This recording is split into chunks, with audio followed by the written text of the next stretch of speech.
People persist in doubting the evidence. Don't run and hide. Don't be afraid. Don't turn away any longer. The truth will set you free. You're listening to Jimmy Church Fade to Black on the Dark Matter Radio Network. We're turning all of our antennas towards Jimmy Church on Dark Matter Radio. And now, your host, the captain of conspiracy, the prince of paranormal. This ain't your daddy's radio network show. This is Jimmy Church Fade to Black.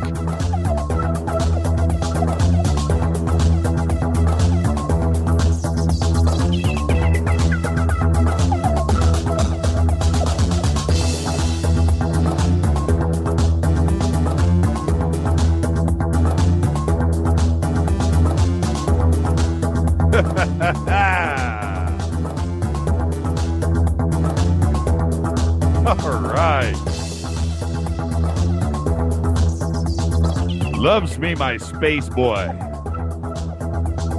I do. Man, it just threw me into a trance.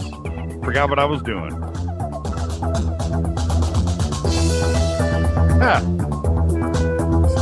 Still is. What was I saying? I read earlier today on Twitter. You're so sleepy. Oh, man. Welcome. Fade to Black. Seems like a month since the last show. It's only been a few days. Isn't that crazy? Fade to Black. We're here. It's all good. Bespoke radio for the masses. That's right. Today's Wednesday, July 23rd. 190 days into the new year. Don't ask me where that year went because it's blazed by. We are live from the JP Motorsports Studios right here in blazing, and I do mean blazing hot Burbank, California. For KJCR and the Dark Matter Radio Network, I'm your host, Jimmy Church. I've got to say welcome to everybody listening around the world, across the United States, right now, hither, thither, to and fro, back and forth, far and near, east, west, north, south, up and down. Welcome, Fadernauts. Tweet deck is wide open and blazing. Follow us on Twitter right now, at JChurchRadio. Hashtag DMRadioNet. If you can hear me right now, TalkStream Live, tune in, Dark Matter Radio, wherever you are listening, whatever you are listening with. If you can hear us right now, follow us on Twitter. Do it, at JChurchRadio. Hashtag DMRadioNet. I use TweetDeck here in the studio. Go and hang out. We are nice over there. Participate. I read throughout the entire show. What sounded like just like a cool little cozy little friendly thing that just turned into just nuts. And I love every minute of it. It is humbling. Oh, so good to be here. So good. We got a great show tonight. It's funny. On YouTube, you should go over one day and click on the comments and why there'll always be one guy. There'll be 100 comments. There'll be one guy that goes, "Man, I had to listen to this guy talk for 15 minutes before the interview saying how great the show was going to be. Can he just, why can't he just, the music is too loud. He talks too much." And then right after that post, somebody will respond and say, "Go listen to something else." Ba-dum-bump. I love it. It's inevitable. How you doing? Man, it's good to be here. It really is. It's it seems like a month of Sundays. And it was just Friday with John B. Wells. What a show that was. We had a bunch of problems over the weekend and stuff with file transfers with the audio. So, and with the show. All of that is worked out. It's all done. as you probably had noticed, Robert Sullivan's show last week was posted without any audio, and it was pretty crazy how things were, just a little out of our control. Didn't know, and computers don't know if there's audio there. They're just doing their job. So we got all of it fixed, and we will get all of last week's audio shows up, and we are good. All right, so that's the deal there, and we're okay. All right, let's see here. Oh yeah, let's move on. We got a lot to do tonight.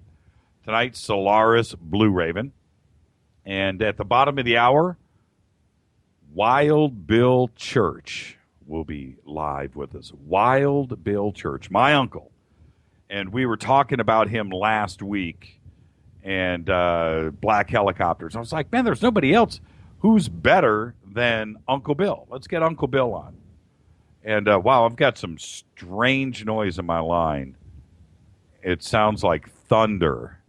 I'm wondering if it is going down the pike. Let me know if that is audible. That's strange.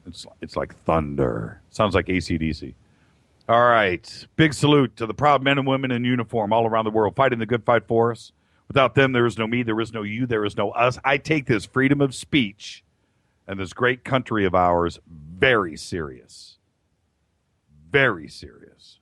And without them, you couldn't hear me right now. And I really need you to think about that. Today, Slash is 49 years old. Slash is 49.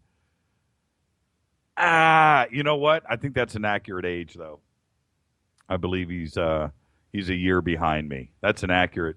Normally, I would say nah. But yeah, Slash, 49 years old. Fairfax High School, right here. Born and raised right here in Los Angeles. He's 49 years old. Happy birthday, Slash. His real name is Sal Hudson. Sal Hudson. All right. And today, he's going to be a guest on the show tomorrow, actually. Drummer Nick Menza. Megadeth. Nick Menza is 50 years old. He'll be on the show tomorrow to talk about the recent video he just shot last week right here in Studio City. And if you haven't seen the video, it's up on our Facebook pages. Flew around the net in the last couple of days. And there it is. And it's a crazy video. The big moon last week, the large moon, the enormous moon. He steps out on his in front of his house in Studio City, a couple blocks from here, actually, and went out to videotape the moon. And I think he had his two sons with him. And right there, something crazy. I've watched the video a few times today, and I don't know what to make of it. It's pretty nutty. He saw it in person and shot this video. It's nuts. So we're going to have him on the show tomorrow, and it's kind of weird. Today is his birthday. Would have been great to get him on today, but I think he's got other things on the agenda. But tomorrow night, Nick Menza will be here with us, 7:30 tomorrow night, in front of the show. All right, and if you haven't seen the video, go check it out. And like I said, it's at jimmychurchradio.com. It's on the fan page. It might be on my personal page, too, as well. It's certainly on his page.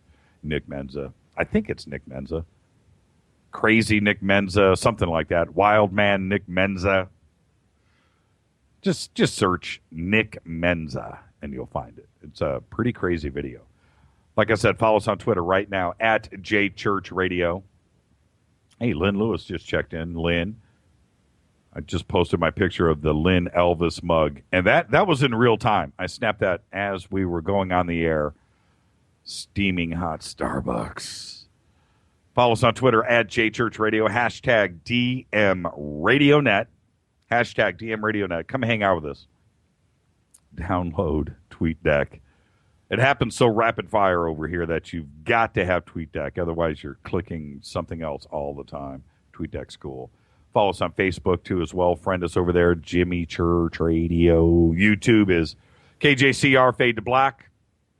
Everything's Fade to Black or Jimmy Church Radio. That's it. That's enough. Said my name enough tonight at the front of the show. Later on, I don't know if we can do open lines tonight. I'm not sure. Don't freak out. Yeah, the big news. We announced it this week, and I'm glad that everybody is happy. The new schedule. It's the network that did this to me. I can't, It's the network. Always blame somebody else. Never make a decision, right? Monday through Thursday will be the new Fade to Black schedule. So Monday, Tuesday, Wednesday, the normal Fade to Black night. Guest interviews, all that stuff. And so that'll be Monday, Tuesday, Wednesday. Thursday, we'll be doing call-in. Call-in, weekly wrap-up, call-in, vent, get nutty. That'll be Thursday night. And probably, I don't know what Dark Matter is going to do on Fridays, but it'd be pretty cool if they do a best of replay on Friday. So every single night of the week, you get to have the nails on the chalkboard just screeching and listening to my voice. And there's people out there that are going to say, that's the first thing that Jimmy said that made any sense. But, man, that'd be great. 5 days of screeching nails on the chalkboard. All right. Email throughout the show. Jimmy at jimmychurchradio.com. You could also go over to the website, jimmychurchradio.com. Go over to the contact page, click on that, and you can email in total confidence. That's where the chickens go. Otherwise, email me direct. Contact in the desert. Oh, we're going to do the winners tomorrow. They came in late tonight, but we will do those tomorrow. And there's reasons for that. I don't have enough time tonight, and is the other thing. And I didn't get them till right before the show. Wasn't quite ready, so we'll just announce that tomorrow. But it is coming up. I can't believe it. Today's the 23rd, and August 8th is Contact in the Desert. So maybe we can squeeze in one more winner tonight. So go over to Contact in the Desert, go over to the jimmychurchradio.com page, scroll down, click on Contact in the Desert, and I'll talk those people into doing one more drawing, okay? And let's knock that one out. I want to see everybody there. It's going to be awesome. Awesome. We're going to do a red carpet. The crew is going to be there. We're going to broadcast August 8th live. We've got some really cool things lined up for it too as well. And I'll just say this. Dale will back me up on this. I'm the guy at the party that you want to hang out with. You walk into the party and you hear the loud guy somewhere in the room that's having fun. That's the guy you want to go hang out with, right? You want to go over there. Trust me on this. August 8th, you are going to be right where we are broadcasting from and for the rest of the night. I'm telling you, go and enter the contest. It's going to be amazing. We got a little bungalow, and we're staying like 20 miles from the venue. Every hotel between the venue and our hotel is booked. We went so far down the list, and it was our fault. But I was trying to talk the crew into maybe camping, but that didn't work. So Steve Murillo's camping. He's like, man, dude, I got a tent. I'm going to go sleep in the sand. And that sounded like fun to me. But nonetheless, we got a bungalow. But everything is booked. It is the place to be. And looking forward to it. So go and win. Enter and win. If you click on the poster, it'll take you over to the Fade to Black page. All right. Oh, let's see. Yeah, last week's winners. Congratulations to Darcy Lund, Thomas Peak, and Sandra Rios. And we'll do the next round tomorrow. Okay. All right. Now, I know everybody wants me to talk about and comment about what happened last night on Coast to Coast, and I will. And as everybody knows, I went out and flew around Malibu all day on Sunday. All the pictures were posted. We shot video, and that was interesting. And I'll tell you all about that when I come back. This is Fade to Black, only on the Dark Matter Radio Network. I'm your host, Jimmy Church. Follow us on Twitter at JChurchRadio. Hashtag DMRadioNet. That's what you want to do. Tonight, Solaris Blueraven, MKUltra, the band Rush, Super Soldiers, Mind Control. It's all going to go down tonight. The bottom of the hour, Wild Bill Church. That's right. Live from Fort Rucker in Alabama. We'll be back right after this. Do not touch that mouse.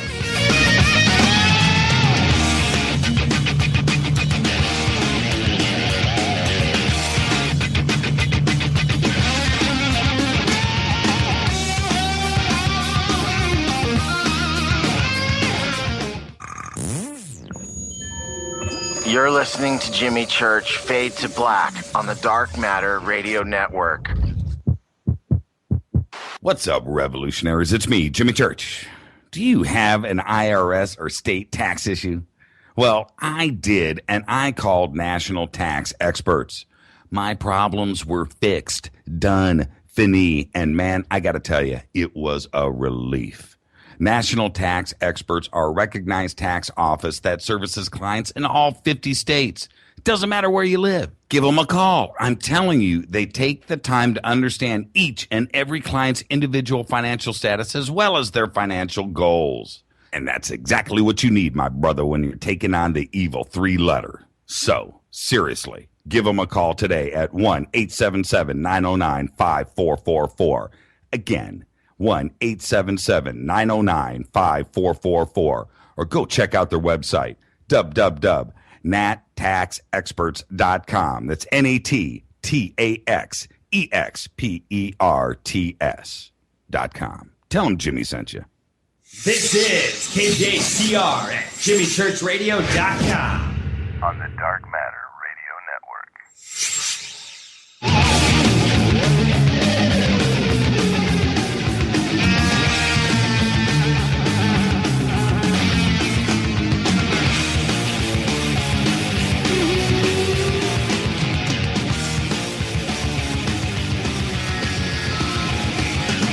All right.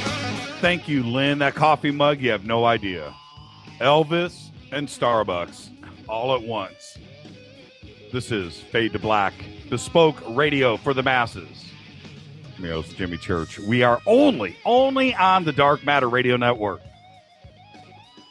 Oh, yeah, we've been approached. Hey, man, come swing with us, man.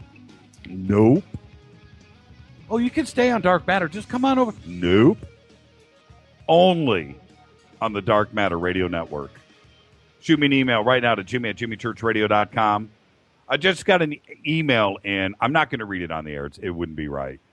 It's a little too self-serving. But from JMBBF. I'm just letting you know, Jim. I think it's Jim. JMBF. No, Joe. It's from Joe. I read your email during the commercial break. Pretty cool. I'll write you back after the show. Okay. All right. Yeah. Crazy weekend. Crazy night last night. I didn't know what to, I knew that Stanley was going on the show. I'd read about it last week. I got email about it last week. And I knew it was coming. So that was one of the reasons why I didn't post anything about the Malibu base. Okay? Everybody on this show hears what I have to say about it every night, all the updates, all the images, everything else. That's why nothing went up on the web, nothing went out on Twitter, nothing went up on the website, Facebook, nothing. Because I knew that he was going on the show.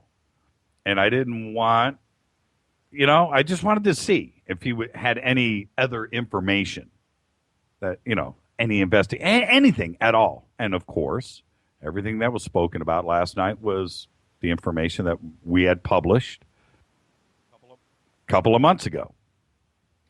It's that simple. Okay? Now, if it's okay, look, if let me just say this, and I know everybody wants some kind of knee-jerk reaction out of me. I don't care. Just like Area 51, that was George Knapp and Bob Lazar back in 91, little Art Bell thrown in there. So with all of that, there's 1,000 researchers that lay claim to Area 51. Go out there and investigate and talk about it, and videos and everything else. This is kind of like the same situation. We didn't plant a flag out there at Malibu. Dale, Maxwell, and myself. We didn't. We only brought it to the public. That's all we did. So if anybody out there wants to go out there and research and talk about it on somebody else's program on TV, go. Talk about it. That's great. That doesn't bother me. What bothers me is, how I would have handled it last night? Very simply. It's very simple. You just get on the air and you go, hey, look, I thought I saw something 10 years ago, 5 years ago, 2 years ago. I thought I saw something there. And Jimmy Church took it and with his guys and his crew and brought this to the public eye. And this is what Jimmy Church has found.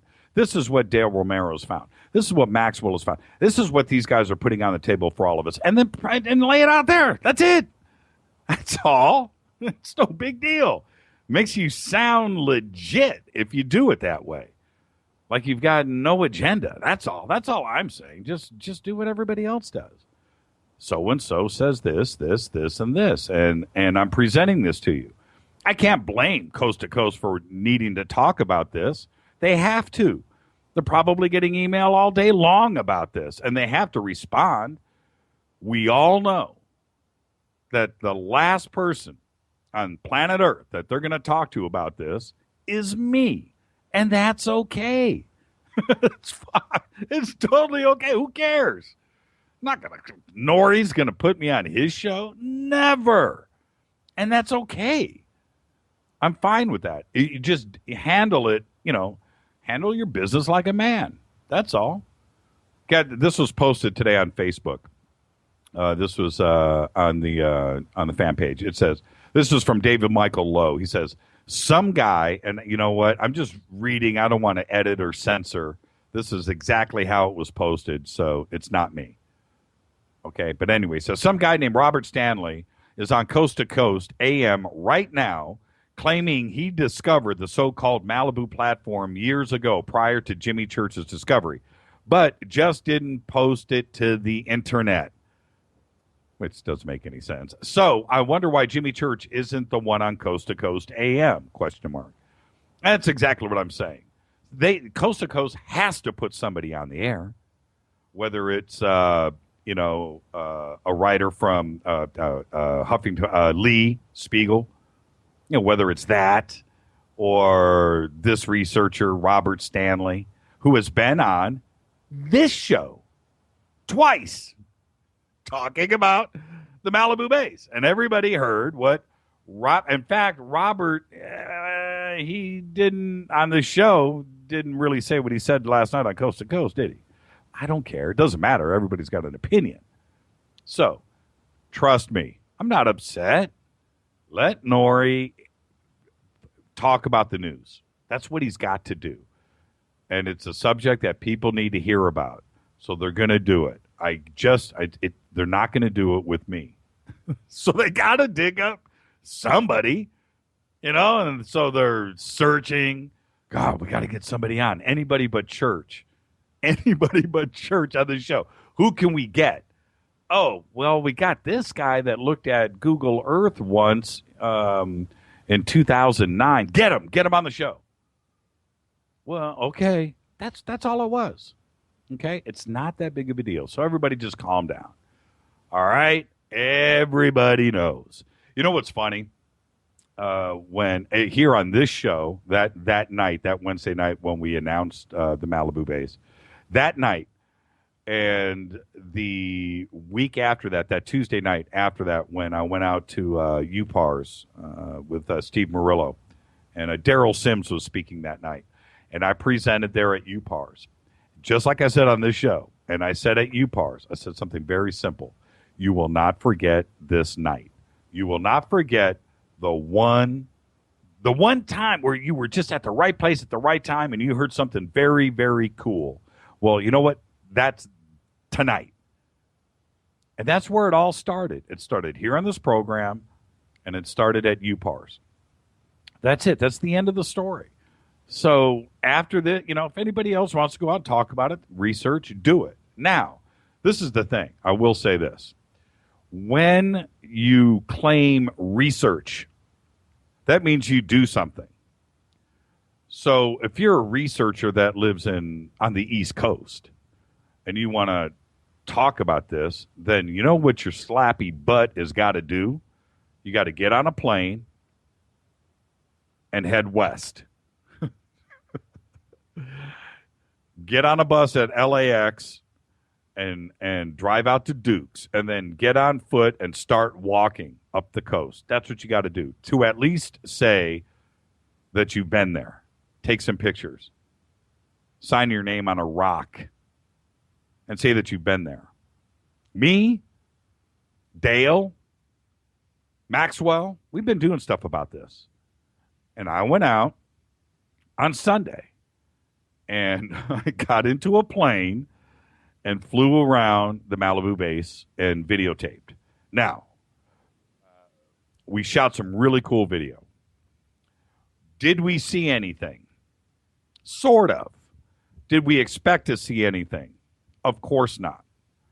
But we did shoot some interesting things. And one of the things that we saw, and I believe we posted this on Facebook, was a dive boat. Now, let me explain the dive boat. I've got 4 minutes before we bring on Wild Bill Church. We're following our GPS coordinates. We're in the plane. Steve Freund and Steve, the pilot, and I have been friends since we were kids. And it's really cool that he could participate in this. He was actually a shredding guitar player back in the day.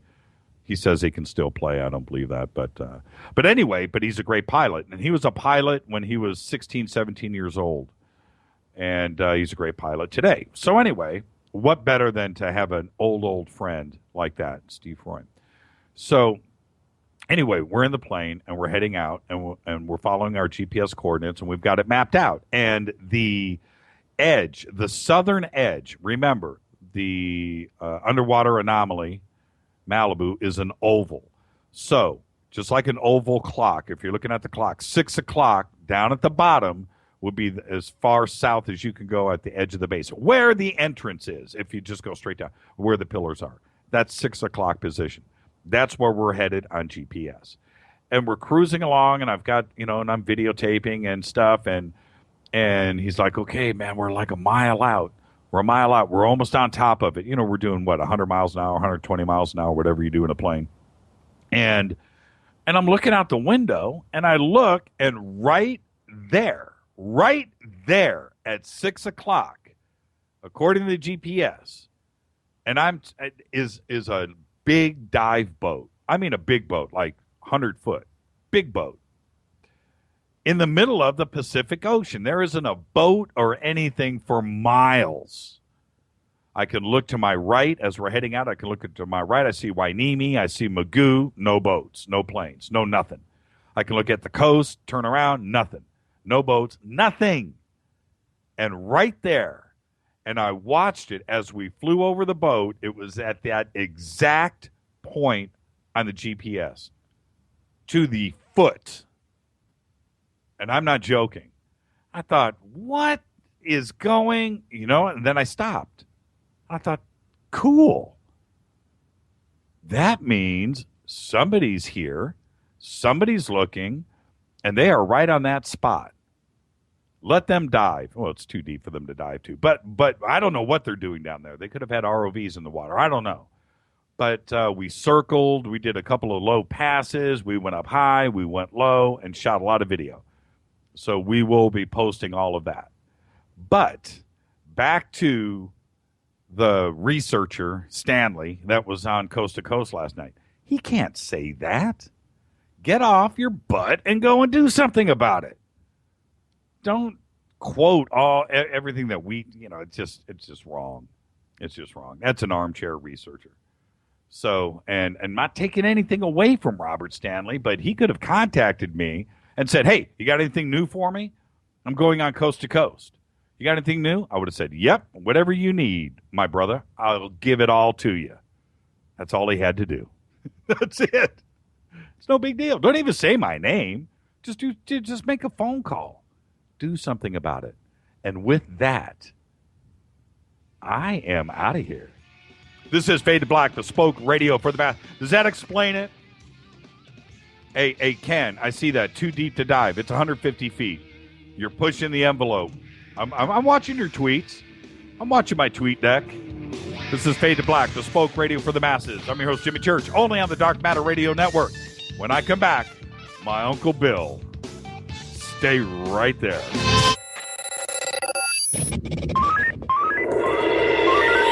Way out here, we listen to Jimmy Church on the Dark Matter Radio Network. Dark matter. Dark Matter, Dark Matter, Dark Matter, Dark Matter. You're listening to Fade to Black on the Dark Matter Radio Network.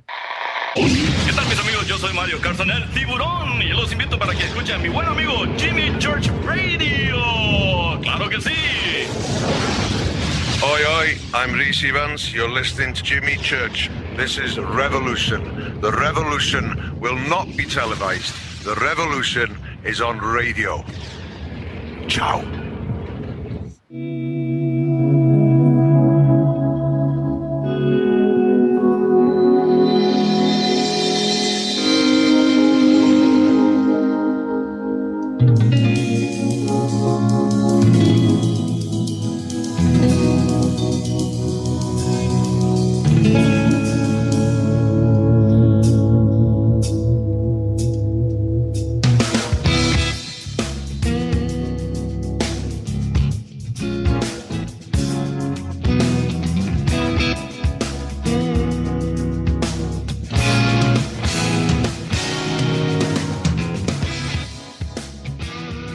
All right, everybody.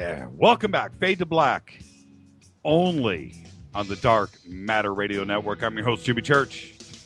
Follow us right now on Twitter at JChurchRadio, hashtag DMRadioNet. Go hang out with everybody. It's a kind, gentler place to go and hang out. All right, shoot me an email right now to Jimmy@JimmyChurchRadio.com. That's all you got to do. You can also do it on the contact page. This is Bespoke Radio for the Masses. I said last week that my Uncle Bill had just retired as a helicopter instructor, United States Army, after 36 years, and I had congratulated him on the air. Well, I had to turn my mic around a little bit. Sorry about that. And then after that, I can't remember exactly how it came up, but once again, black helicopters came up. And I thought to myself, and I did it out loud on the air, as I normally do, Uncle Bill, who else to call besides somebody that has been there and done that and that I trust? And I would like to welcome humbly to the show, Wild Bill Church. Uncle Bill, are you with us, sir? I am. Call sign Outlaw 81. First off, Uncle Bill, let's just say, we're so thankful about your service to this country, and as you know, at the front of every show, I do salute the men and women in uniform all around the world that literally, selfishly, just put themselves on the line every single day. Where and there's a famous quote, but it goes, they give up their tomorrows so we can have our today, and that is exactly what you have done. 36 years, 12,000 flight time hours. Wow. Did you ever think you'd get there? Well, I didn't set out to make 12,000 hours, and if you would have asked me 10 or 15 years ago, I would have said hey, this can go on forever. I can just keep passing the flight physical every year and just keep going. But the aircraft takes its toll on you physically, and it started to wear me down. So it's time to go. Yeah, 12,000 hours. Do you like vibrate for 20 hours a day? You probably don't stop. Yeah. Well, actually, I have been flying about 3 hours a day every day, and it is the vibrations. You're correct. The vibrations that go through all your joints and everything, and your limited movement when you're strapped into the seat. You just can't move around much or stretch or anything. And then there's the RF radio frequency pollution that from the radios, the transponders, the radar altimeter, all that kind of stuff that also takes a toll at the cellular level in your body, and it's a gradual but cumulative effect. You've served all around the world. I know that, and you know what? If I say anything that I'm not supposed to say, you can just tell me to stop. Remember, I'm still your nephew. I'm still the kid that was sitting on your lap, when so many years ago. So even though, what's that?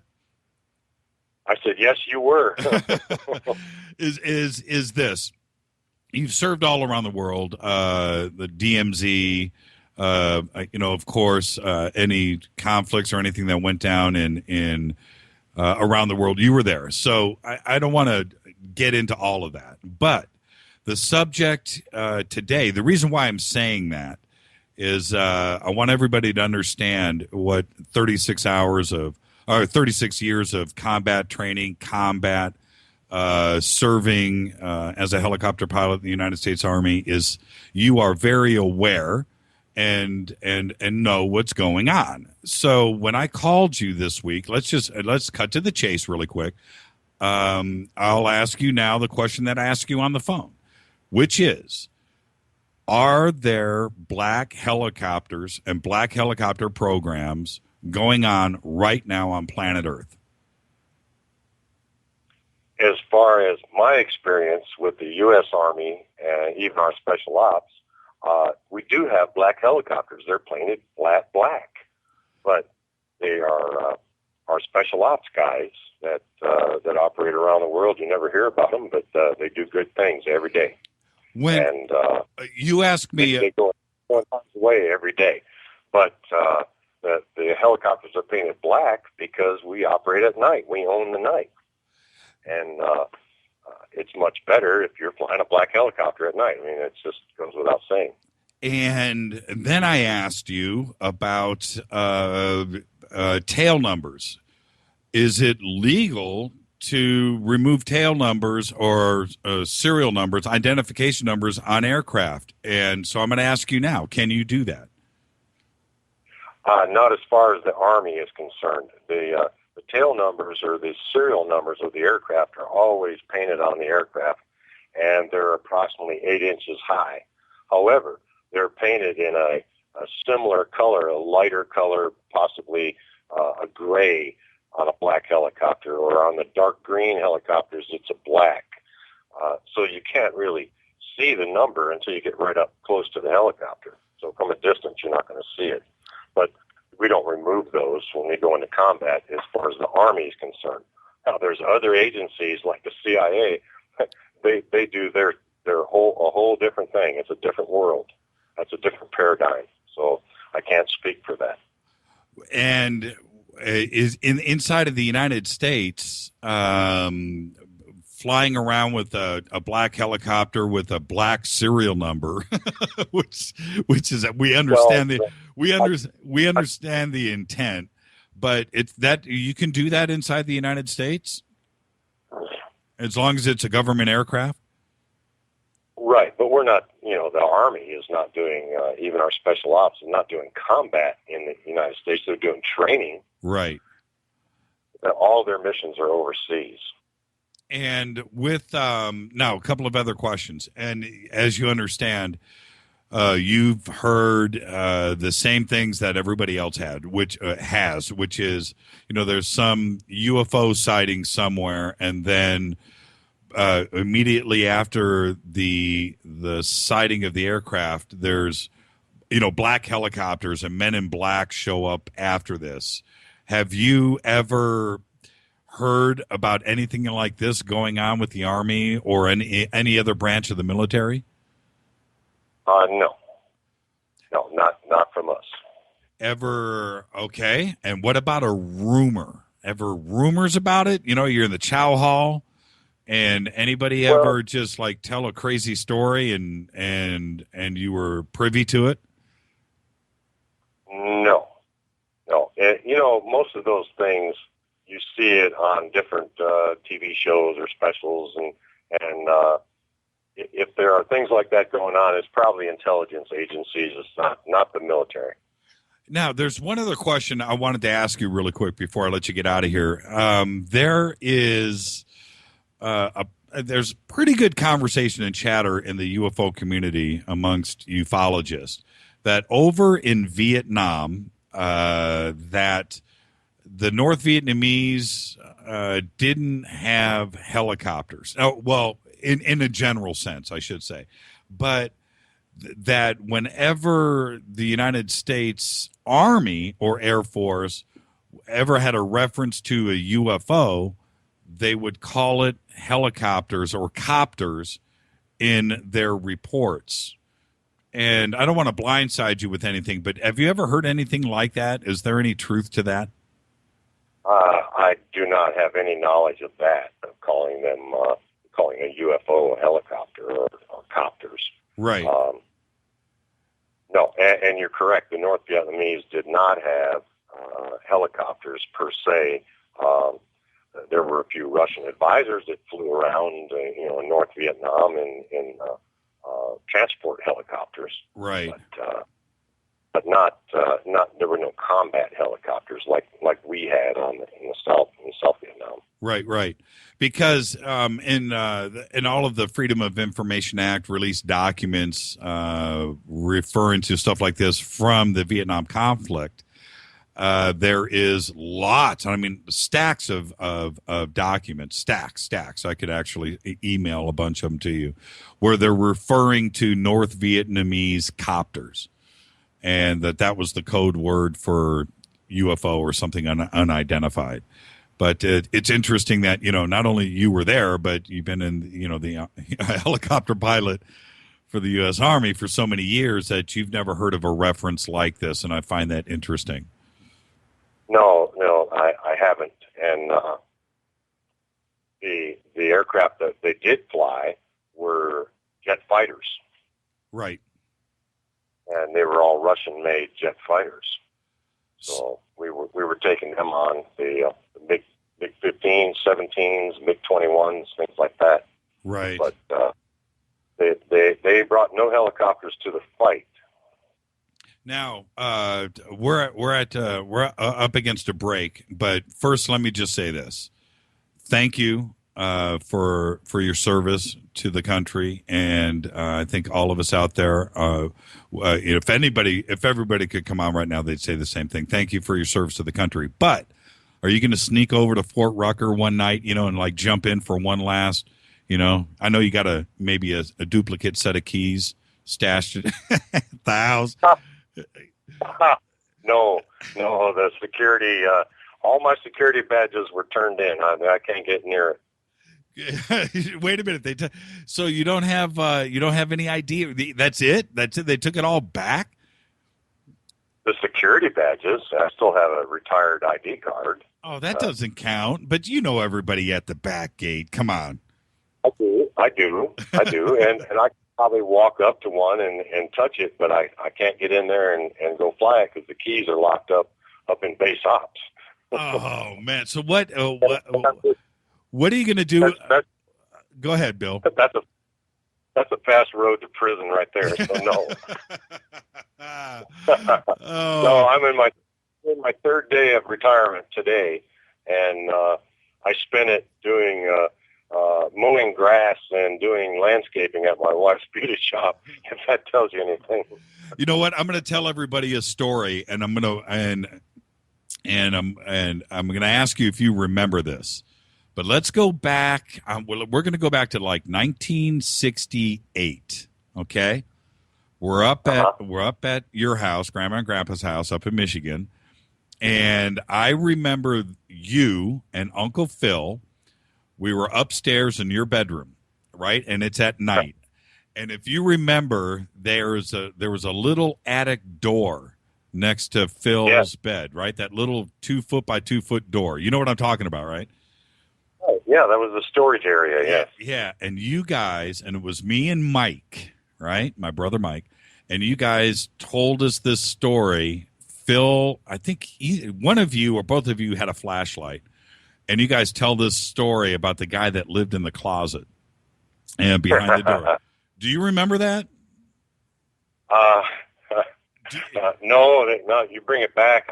I guess I did a lot of teasing of you kids when you were younger, but I know we every now and then. I looked up to you, okay? I did. Well, I still do. But what I mean is I believed everything that you said. Phil, too, But you guys, I'm just letting you know, Uncle Bill, you messed me up for about 25 years. And not only that, I wouldn't sleep in Uncle Philip's room after that.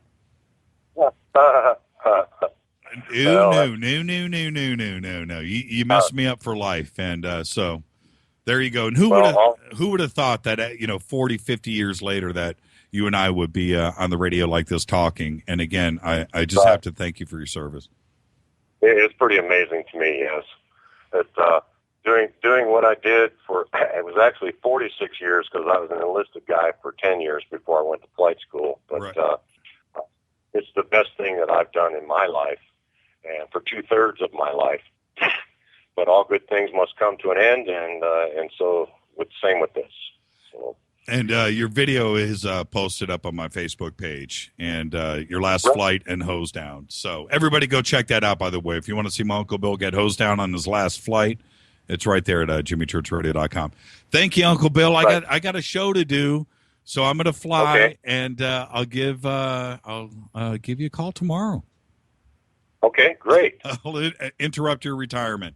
That's Wild Bill Church, everybody. Thank you, Uncle Bill. I'll talk to you tomorrow. Okay, Jimmy. Thanks. Bye-bye. Wild Bill Church. Call sign was Outlaw 81. And I got to say, we've all seen Top Gun.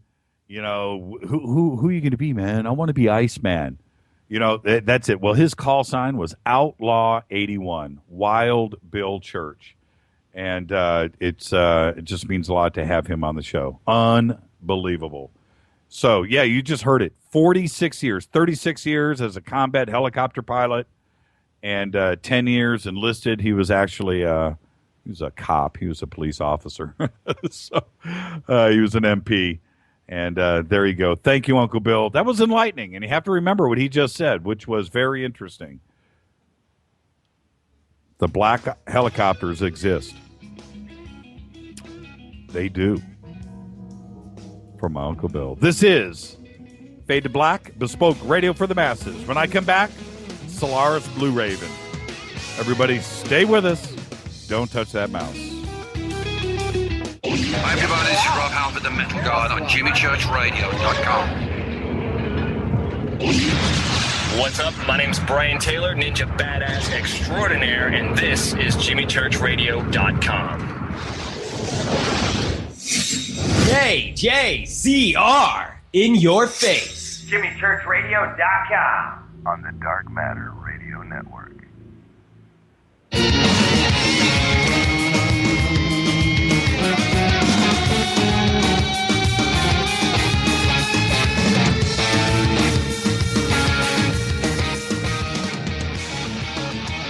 Yeah. Fade to Black. How is everybody? This is the Wednesday edition. Thank you. Thank you, Uncle Bill, Wild Bill, Outlaw 81. That's, that'd be my call sign. Except for he is wild. He's a big dude, too. That's the thing. I was always small. He was always, I'm going to take a wild guess here and say he was like 6'4", Just a big guy, scary guy. Wow, Bill Church. Thank you for that. We'll talk more about that with Solaris. And let's get straight to it. Solaris Blueraven is a published author, producer, writer, editor, public speaker with a professional background in covert technology, surveillance, and investigative research. She is known for her experience as a test pilot for synthetic telepathy, black projects, of which she discloses in her book series, Eye of the Remote. She is a world-class psychic, clairvoyant, remote viewer, and systems buster for MKUltra related programs. Miss Blueraven is a certified second-degree black belt and instructor and has an extensive background in advanced sciences and mystical alchemy. I'd like to welcome to the program my stablemate right here on Dark Matter, Solaris Blueraven. Solaris, how are you? I'm good, Jimmy. How are you doing? Fantastic. Great. How are you? After 10 years, I'm doing much better. I'm doing a lot better. Yeah. Okay. Well, you know what? We have plenty of time to get to that because that's a great place to start. Did you hear what my Uncle Bill had to say about black helicopters? I sure did. Yeah. Interesting, huh? Yes, it is. Well, and he's also coming from a different, level insofar as the military goes without the black budget stuff. So, but I found it very interesting. Yeah, and look, he's live on the air, and there's only so far, that he can go, and I understand that, and you have to respect that. But for him to say, yeah, black helicopters exist, absolutely. And when I was talking to him on the phone the other day, when I called him about this, now him and I. We talk. He's my uncle, so we talk about everything, and certainly, with members of the family like that, and somebody that I look up to, we've always been very, very open with each other. But when it comes to the Army and comes to this country and comes to his service to this country, he is dedicated. Okay, dedicated. You don't do 36 years as a pilot unless you believe in what you're doing. So I didn't expect him to say yes when I asked him that question. And he said, and the one interesting thing that he did say off the air was, I can't tell you when and where. I would never do that. But do they fly? Absolutely. Is it legal? Absolutely.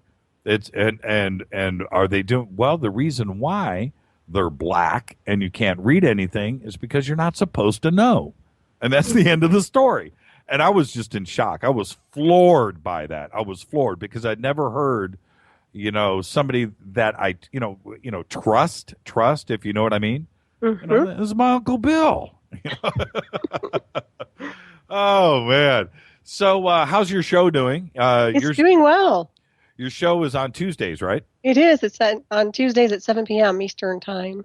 Yeah. And who's up next for you, by the way? Who's up next? Joshua P. Warren, actually. Oh, JPW. Mm-hmm. Yeah, he was just on. What did you think? Let's change gears a little bit. Did you see that Aliens on the Moon special?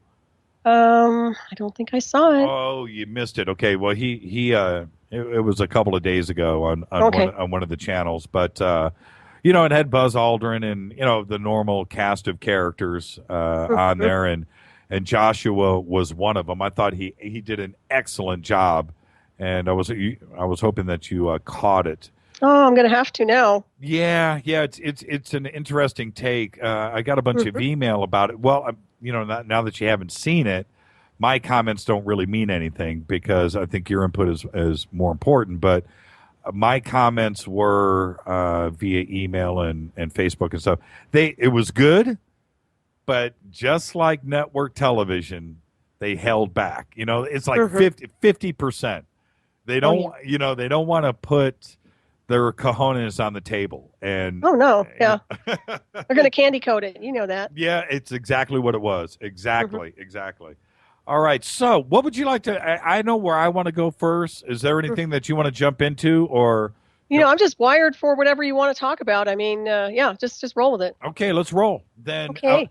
I grew up in the Midwest, and growing up in the Midwest, there's one thing that you dealt with in the 70s and 80s, and that's the band Rush. And I would like to start there only because I was a big fan of the band and thought that I knew everything about the band. Okay, I've got friends that'll tell you more about Geddy Lee than what Geddy Lee knows about himself, and about fan means fanatic, and that's what exactly. Yeah, and I hate to disappoint their quote unquote fans, and I'm sure that you might get a little backlash from some of the things I'm going to say tonight, but band aside, with the band aside, you have to understand that there's a technological thing that they're doing that's involving surveillance and induction, where you're dealing with synthetic telepathy and an encrypted signal and a communication system, which is basically the best way to operate. If you're a famous person, you're high profile, this type of technology is perfect because you don't need a headset, a radio, you don't need anything. You're just wired in, and we can talk about that also. Well, and the thing is about Rush is their style of music, it was like for the geeks, it was for the nerds, not for the real metalheads. It was an intelligent type of music, not only music, but it was the words where these aren't songs that you tap your toes to and go down to the sock hop and dance to.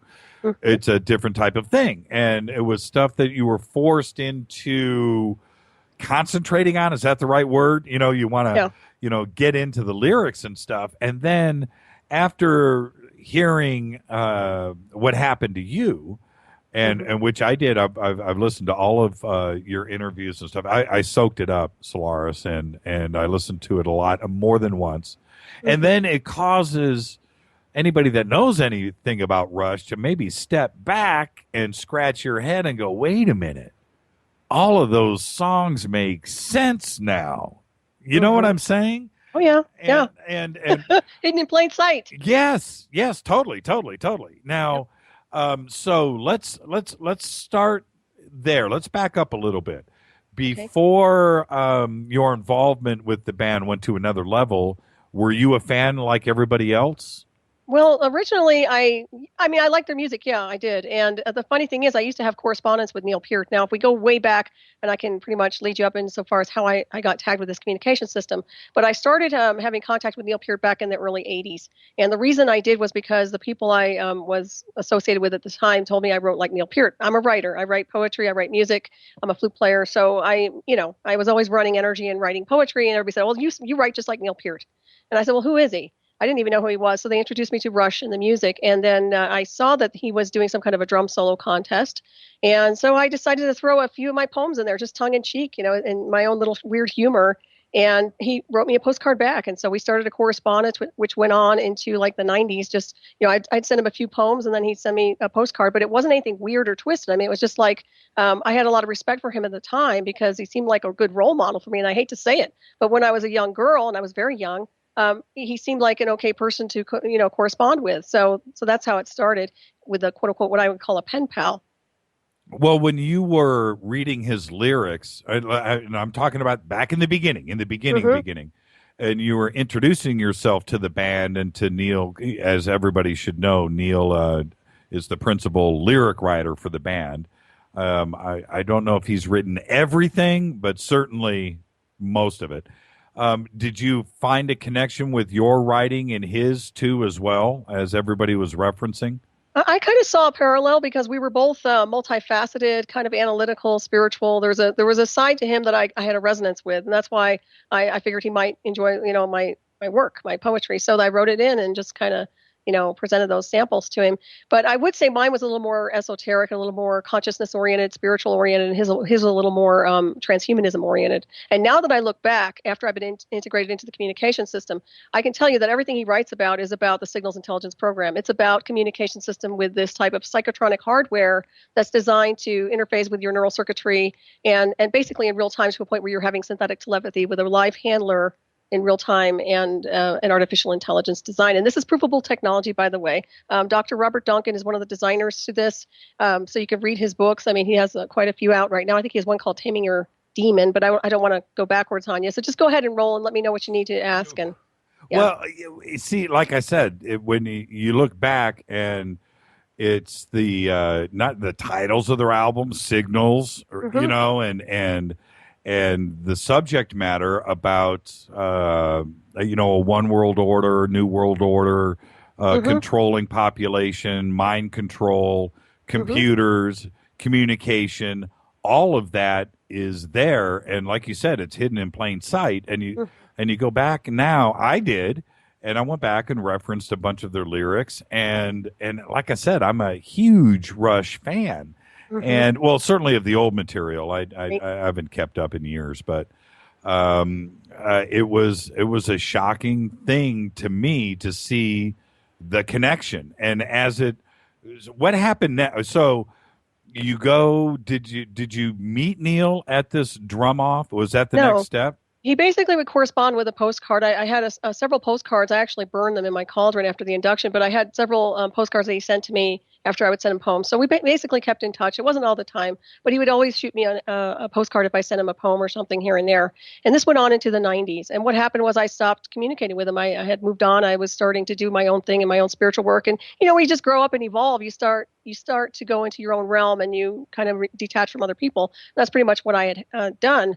And then back in, I guess it was late 90s or early 2000, when I was teaching my martial arts class, I had a student of mine come up to me, and we were playing Rush for some reason for a warm down, and he said that this tragedy had happened to Neal Peart and his family. And I felt really bad because I had correspondence with him. So I said, well, I bet he'd like one of my books, because I had just finished a book called Transmutation Through Ascension. And I sent that book off to him. And, within a week's time, everything was under surveillance. My home was tagged with surveillance communication systems. My computer was tagged. My phone, I had live plants in the area, and then I was tagged with a communication system live feed real time, at which point they announced who they were real time. This wasn't an impersonator, by the way. These were the real guys. And there were encrypted verbiage, words that they would use with me live feed real time when they were actually creating the Snakes and Arrows album. And so a lot of that dialogue was actually with me live feed real time when they started communicating. And Michael J. Mosbach was my personal handler in the whole ordeal.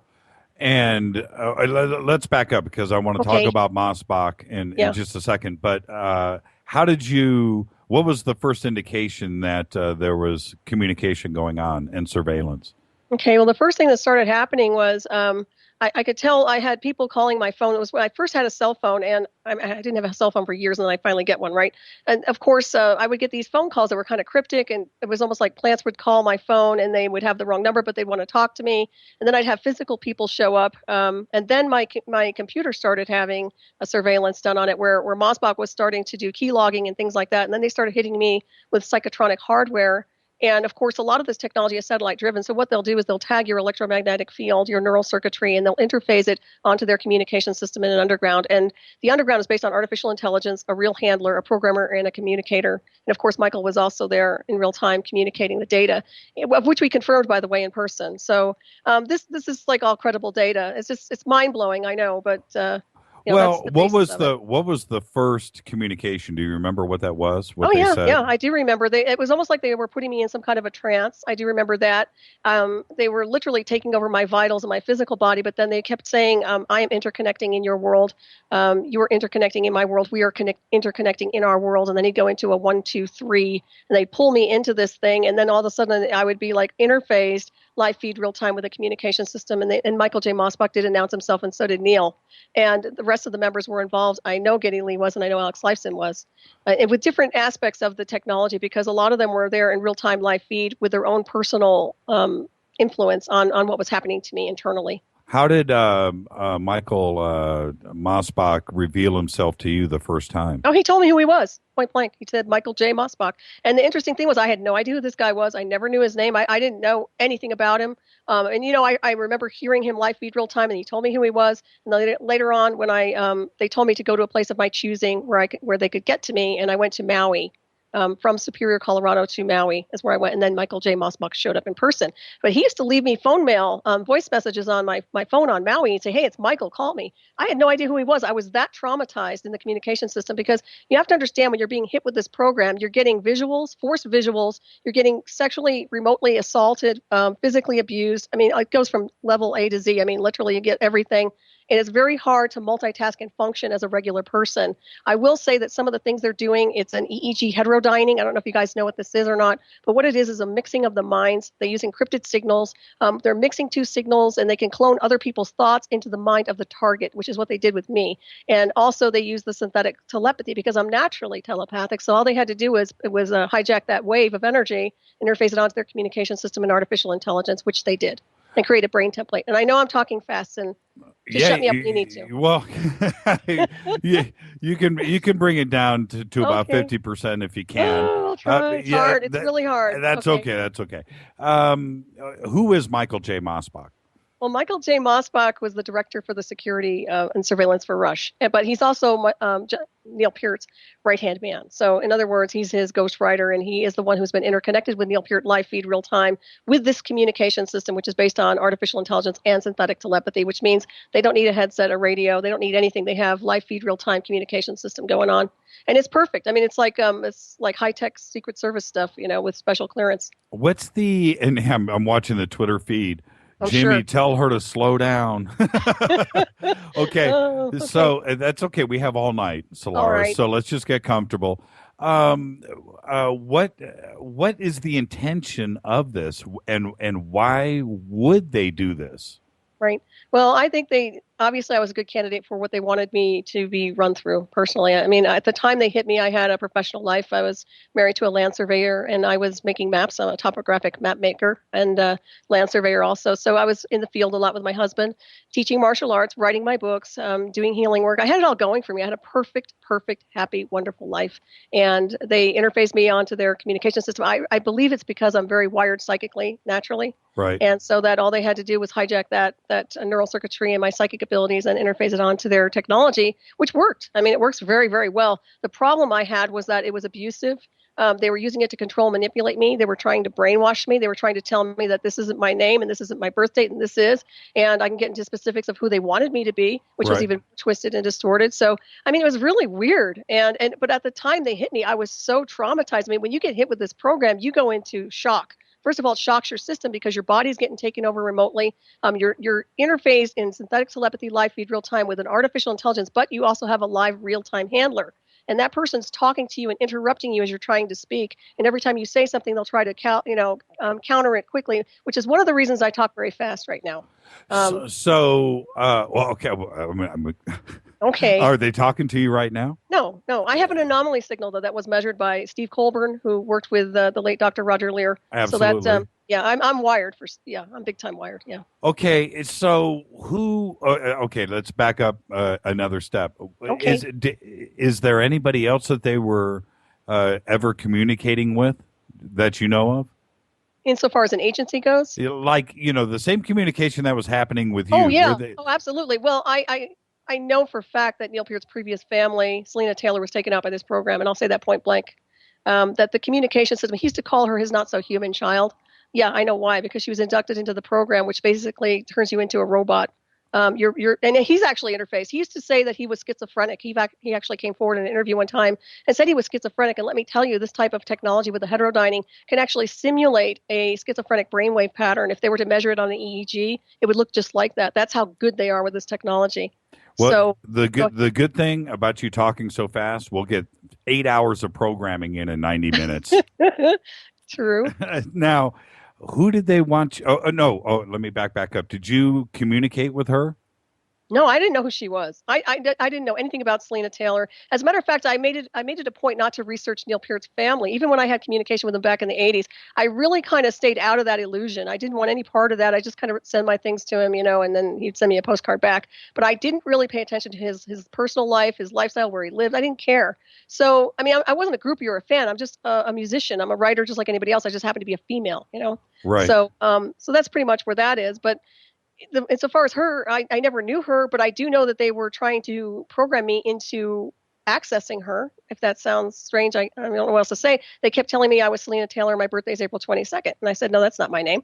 And I would argue with them. And this interrogation went on for days and days and hours and hours. And they would tell me I'd have to, you have to be ready and waiting at the door. Neal Peart's coming to pick you up on his motorcycle, so be ready.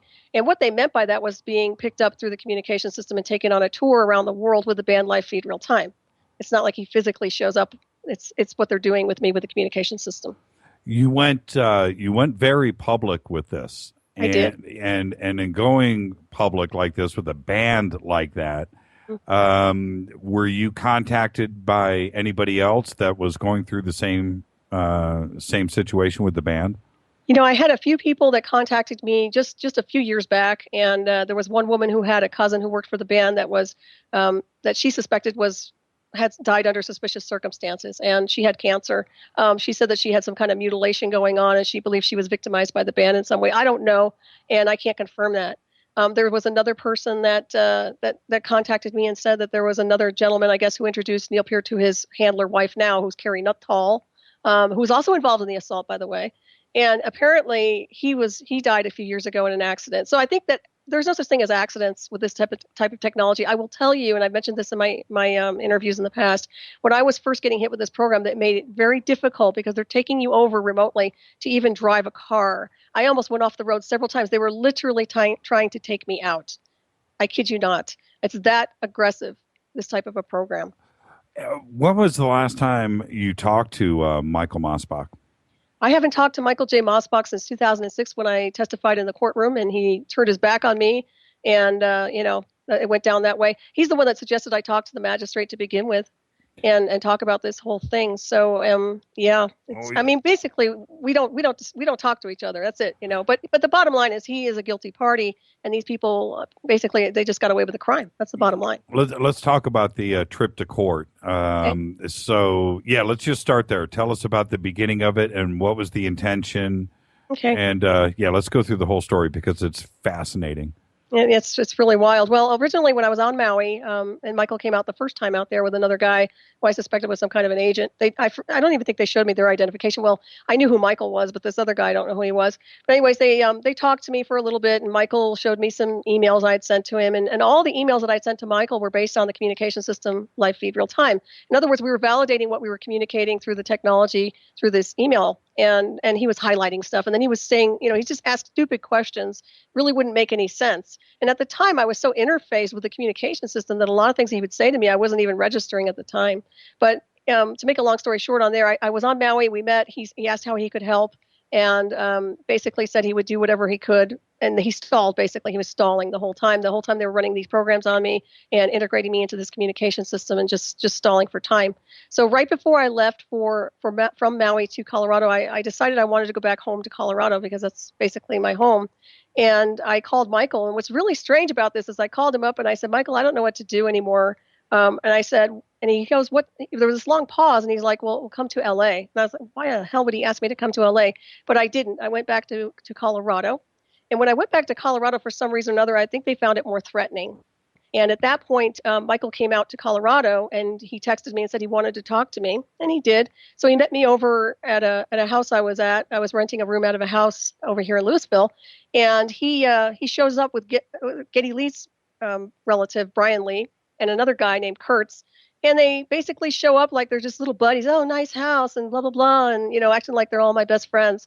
And we all sat outside at the picnic table, and Michael had some paperwork. And he looked at me and he goes, well, how would you like to talk to a magistrate about all this stuff? And I said, yeah, that would be really good. And I said, but I need someone in my corner. And he goes, well, don't worry, I'll be there. So basically I thought, well, he's on my side, but he wasn't.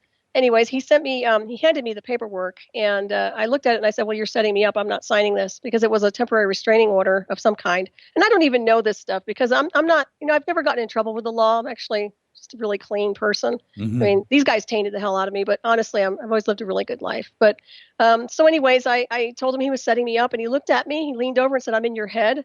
And then he got up and he said, have a nice day. And he walked off. And as he was walking off with the other two guys, I started to make a phone call and say, Michael, you're setting me up. What are you doing? And he said he didn't say anything back. And then he used that as a way to say I violated the temporary restraining order in the courtroom when I had to go to court. So they detained me at the jail for 6 hours. That's a long story. Okay, so yeah, this is crazy. So it's crazy, I know, but that's I don't mean it crazy. What I mean is you come in from Hawaii, you're in Colorado. Mm-hmm. He shows up. He says he's going to help you. He's got Geddy Lee's relative with him. I don't know if his brother or I think it was his brother Brian. It's Brian Lee. But the funny thing about that was I had roommates and they would. Why would he show up in person with restraining order papers in Colorado and not have those brought by somebody else? Exactly. Thank you. Yeah. What was his intention? Illegal. It was a setup. The whole thing was a setup to get me to testify in the courtroom about the technology, and they wanted me in there to communicate this data, and they have a nice big fat file now. But you know what? I told the truth, and for what it's worth. But when I went into that courtroom, it was all a done deal before I even got in there. I mean, that's the bottom line. It was supposed to have been open to the public. It wasn't. It was private. The judge was obviously, paid off before I even walked into the room. Michael was there with some guy who looked like a programmed super soldier. It was just really strange watching him lie under oath. First of all, and then he started saying that, she's talking mind control. And, the bottom line is, if anybody looks at his background, he had worked for PCOR, and all of the agencies he's worked for deals with a type of covert technology. And a lot of this technology deals with threat assessment. And the threat assessment is based on the psychotronic drivers that they use on their targets. And it doesn't mean the people are threats. It means that they're psychotronically driving and hitting people to a point where they want to get a response. And if they get the response that they don't want, then they'll call you a threat. Right. That's another avenue. But I just wanted to bring that up. And what was your attorney's view of all of this going into court? Oh, well, the funny thing is my attorney, and I can't say much about him because he was shadowing me the whole time, but he is ex-NSA, Signals Intelligence, and he knows exactly what was going on. And he told me to ask the magistrate for a 30-day extension. And I said, okay, because he couldn't make it and he wasn't available. So he asked me to go in and do that. And that was fine. I thought, okay, I'll just walk in there and ask for an extension. Well, they wouldn't honor the extension when I walked in.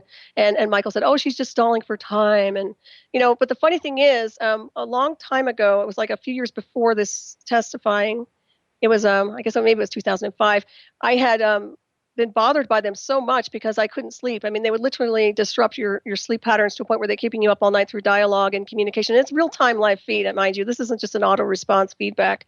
And I finally told Michael through the communication system, I said, Michael, you're keeping me up and I can't sleep, so shut up. I was really getting annoyed. And the funny thing is, when he was out there in the courtroom, the judge asked if there was anything he wanted to ask me. And he said, do I keep you up all night? And I looked at him, I said, yes, you do, Michael. And he slapped his hand right down, and he knew damn well right then and there that we were hearing each other live feed real time, that this is real technology, that I fly through this technology really with flying colors. Bottom line is, but they were using it for remote harassment and other things that weren't appropriate. So this was 2006. How long yes. up to that point had this been going on? Well, I got inducted in 2004 in April. It was actually right around my birthday. And I was divorced within 4 months' time because I wasn't communicating verbally to my husband. It was all synthetic telepathy and the live feed communication system. And the sad thing is, my husband had no idea what was happening to me. He thought I was being drugged by my doctor. And I don't take medicine. I don't do drugs or alcohol or anything like that. I mean, once in a blue moon, I'll have a drink, but it's very rare. So being a martial artist and athlete, I just didn't do any of that stuff. So it was unusual for me to have this kind of a thing happen to me. And he was very concerned, yet there was no communication. I mean, I just got up and left. And the reason I left was because I was being stalked so badly inside my house and so harassed, and they were driving me and pushing me out of my house. I was pretty much taken over by the remote control handler, which was Michael J. Mossbach and the band at the time in the real feed, live feed, real time. So it wasn't real pleasant in any form or design. How long after did the communication continue after your court hearing? Oh yeah, I was hit a lot through the communication system. It backed off. I don't know. I guess it backed off to some degree, probably around 2008. But I went through years and years and years of being harassed with the dialogue. I'm not talking just psychotronic harassment. I'm talking live feed, real time. There was training involved with this technology as well. Pattern recognition, numbers, codes, serial numbers were really big. A lot of things that they quote unquote trained me in between the spaces of them, distracting me through other things was there. So it wasn't just like I was being harassed. I was being programmed. And I remember those programs. I remember those colors and patterns and things. And a lot of the dialogue that they talked to me about in real time, I wrote down and kept logs of, which I have not yet disclosed to the masses in any form, which I'm sure I will at some point. Was the surveillance in real time in your own home too as well? Oh, yes, absolutely. And the sad thing is, it was, I know my husband wasn't acting right either. When I think back on it, he was acting very strange.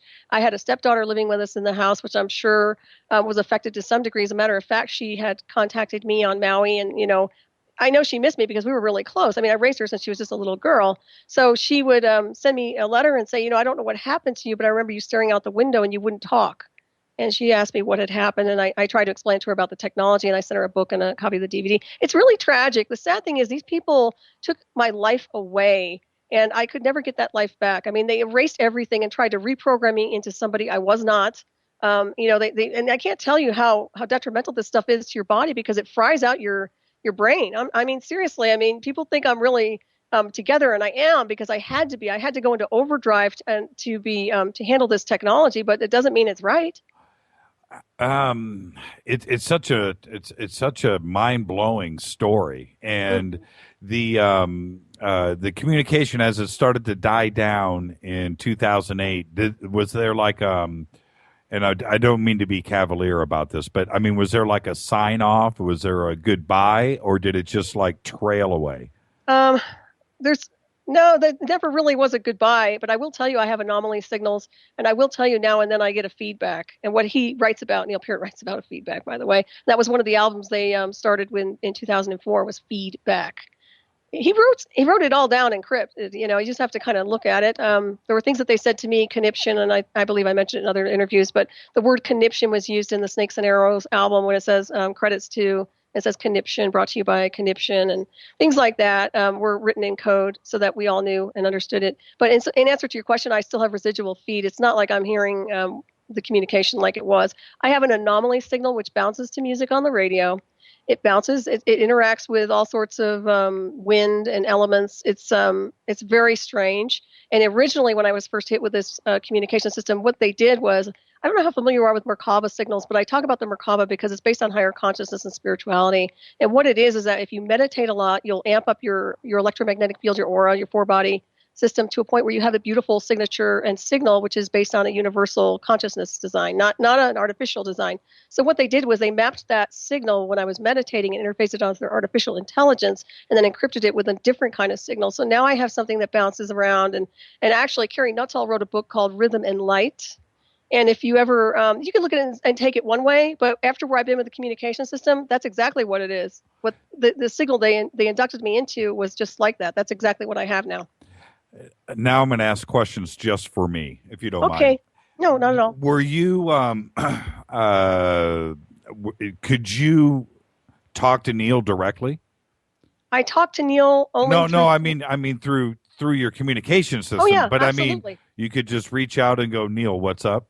Yes, I did. As a matter of fact, when I was being hit with the communication system, I know I was trying to take the person out who was attacking me through the remote communication system, and I succeeded pretty well in kind of causing them some problems. But they took me to the ground with this communication system, and I said, Neal, help me. And he said, what do you want me to do? And this wasn't an imposter, by the way. This is him. And he'll play a lot of little games. And these guys will be tongue-in-cheek about this the rest of their lives. They will never come clean, and they will never come forward. This is the game they play. But the bottom line is they were all interacting with me live feed real time, and they were all there. And they were all involved with this induction. Would he reach out to you two as well? And did you know it was him talking to you when he did?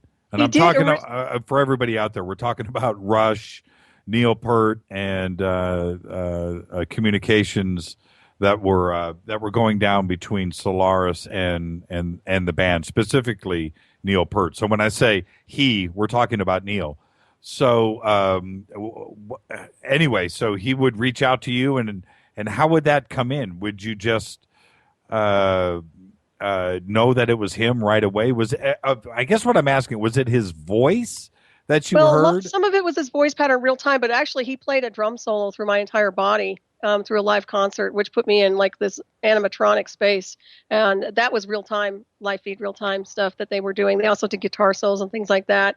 But he would talk to me, and I remember going into a trance when he started to say stuff. He would be reading something to me, and I would just go into this other space of consciousness. And the whole time, I mean, I was a witness to what they were doing, but I was so taken over originally by the program that I was literally not even able to really function very well. I must say, 2004 through 2005 and 6, I was pretty much a mess. I didn't start getting better until I got back to Colorado and started grounding out more and writing. Then I started writing Either Remote Black Operations in Areas Beyond 52. Who is pulling the strings on Rush? That's a good question. I know Neal Peart has a lot of handlers. I know Michael J. Mossbach is a handler to Neal, but I also know Michael has handlers because Michael was a mess when I met him in person.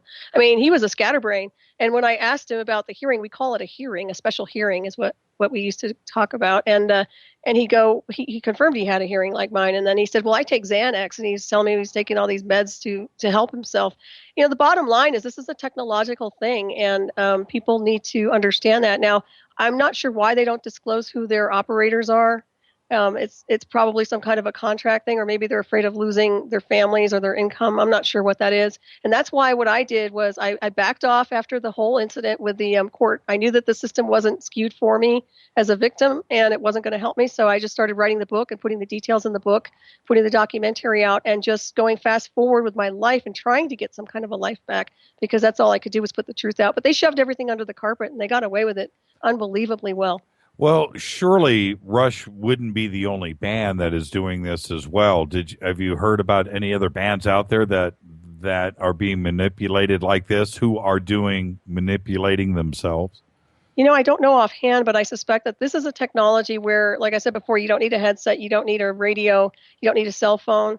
You literally are plugged into your handler or communicator live feed real time, which means that person can save your life in a crisis. Obviously, this is a super soldier technology as well.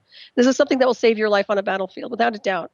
So there's good side to it. There is a good side to it. However, what they did to me was induct me and put me through a very dark side of this program that I should not have been through that. I mean, they had no right to do that to me. I didn't sign off on that. Right. Was there anything in your correspondence with Neal? Was there anything that they could have?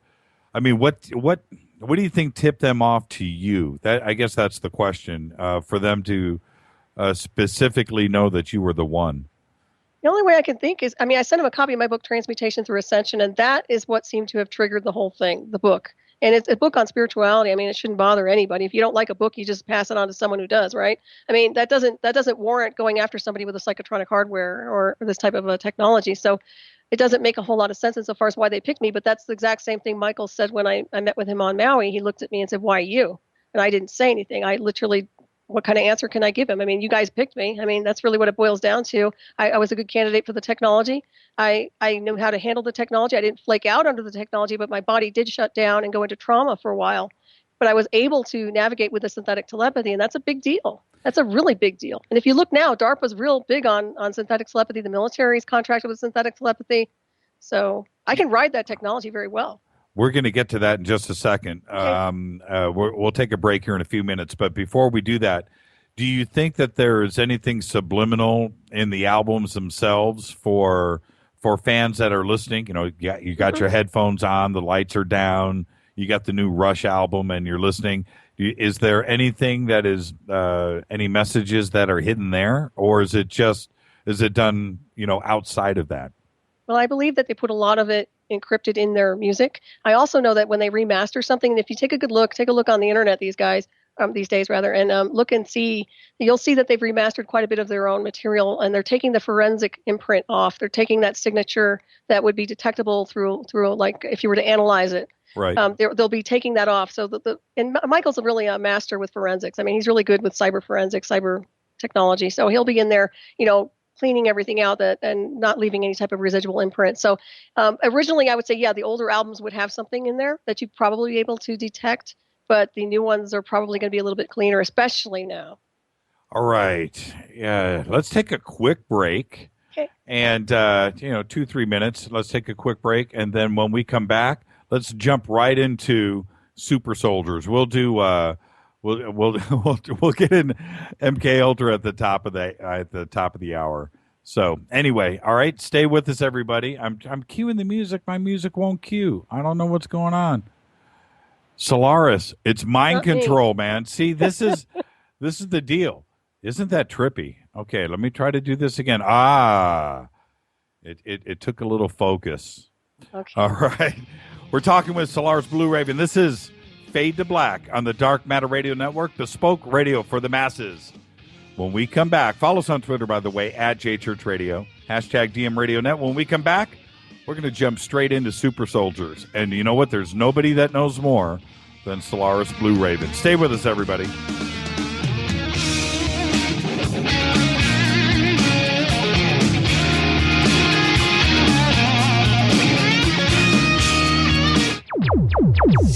Despite popular opinion, reading a book will not make you smarter.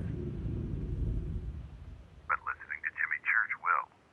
On the Dark Matter Radio Network. He's always giving it to you straight. JimmyChurchRadio.com. On the Dark Matter Radio Network.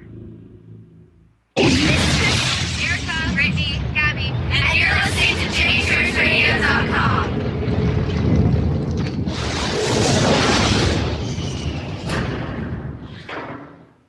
This is KJCR at JimmyChurchRadio.com. On the Dark Matter Radio Network.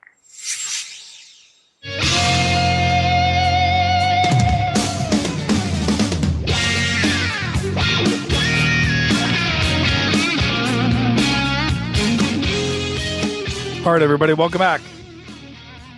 Fade to Black, bespoke radio for the masses, only on the Dark Matter Radio Network. Follow us on Twitter at JChurchRadio, hashtag DMRadioNet. Shoot me an email to Jimmy@JimmyChurchRadio.com. We are talking to Solaris Blueraven.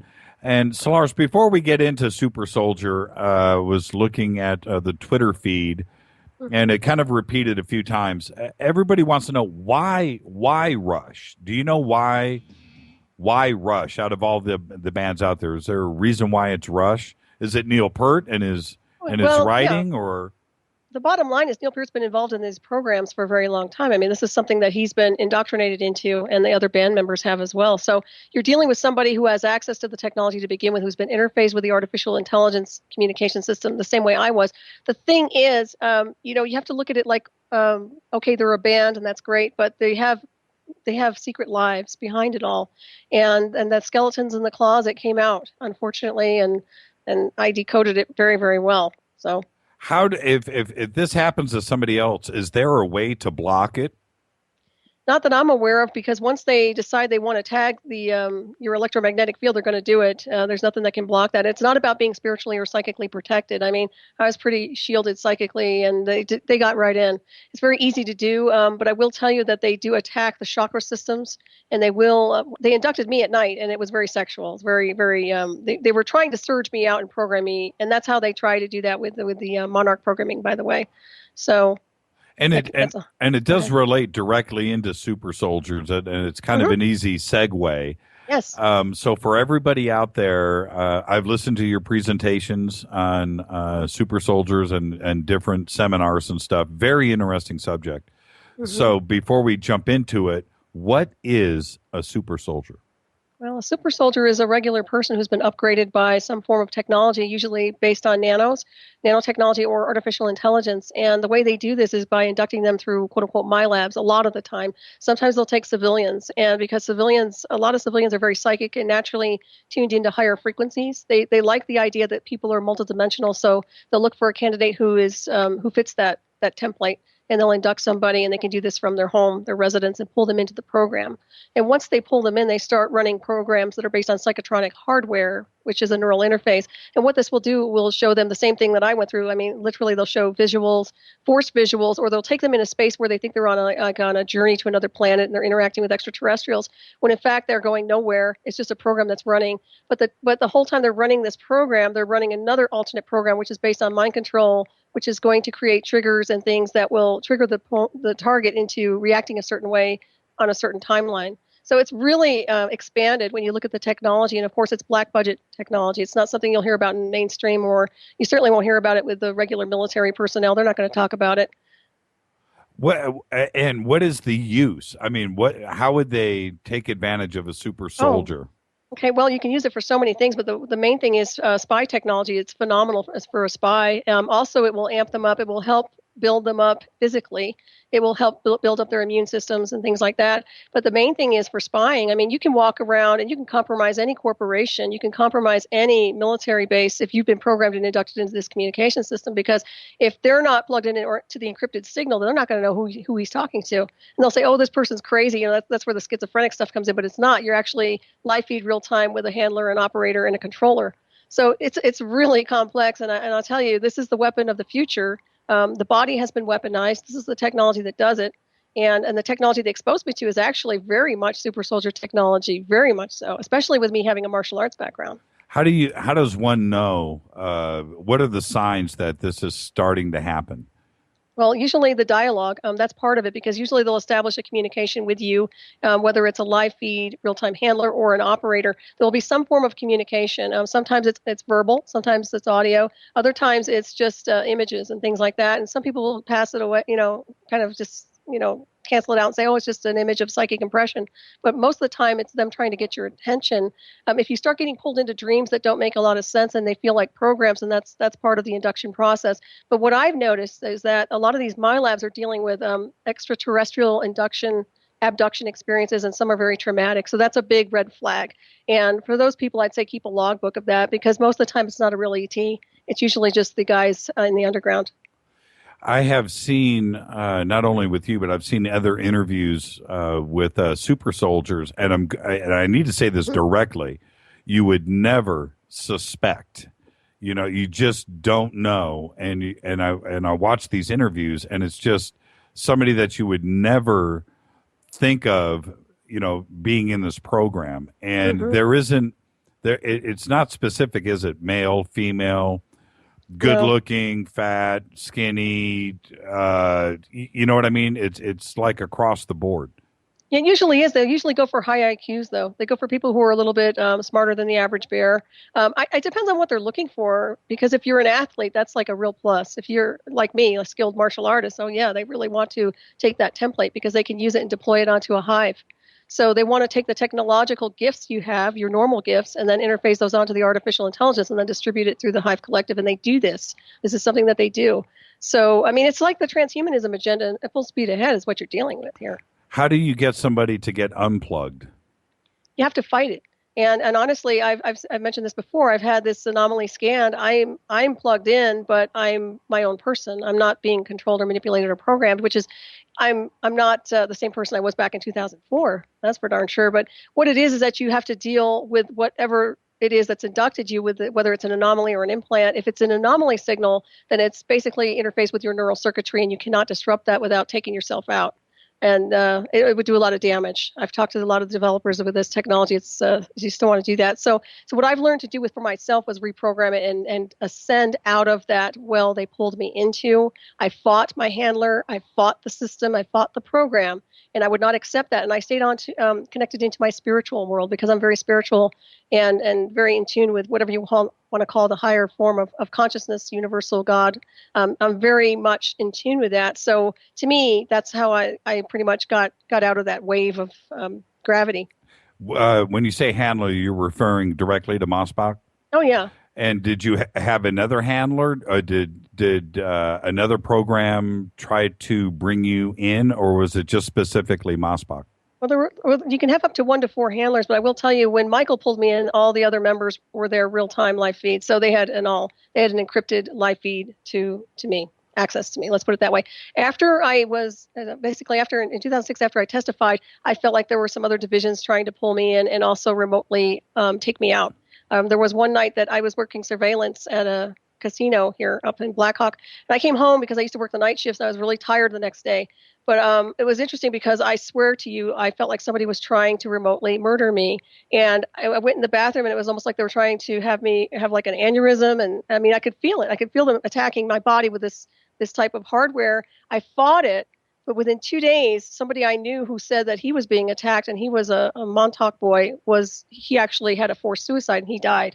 I think that they went after him after they couldn't get to me. Just to give you an idea. Yeah, and with MKUltra, okay, let's back up and let's do a little bit of history there too as well. Mm-hmm. MKUltra, what is that program? Let's start with the foundation. Okay, well, it's just a mind control program based on inducting a target.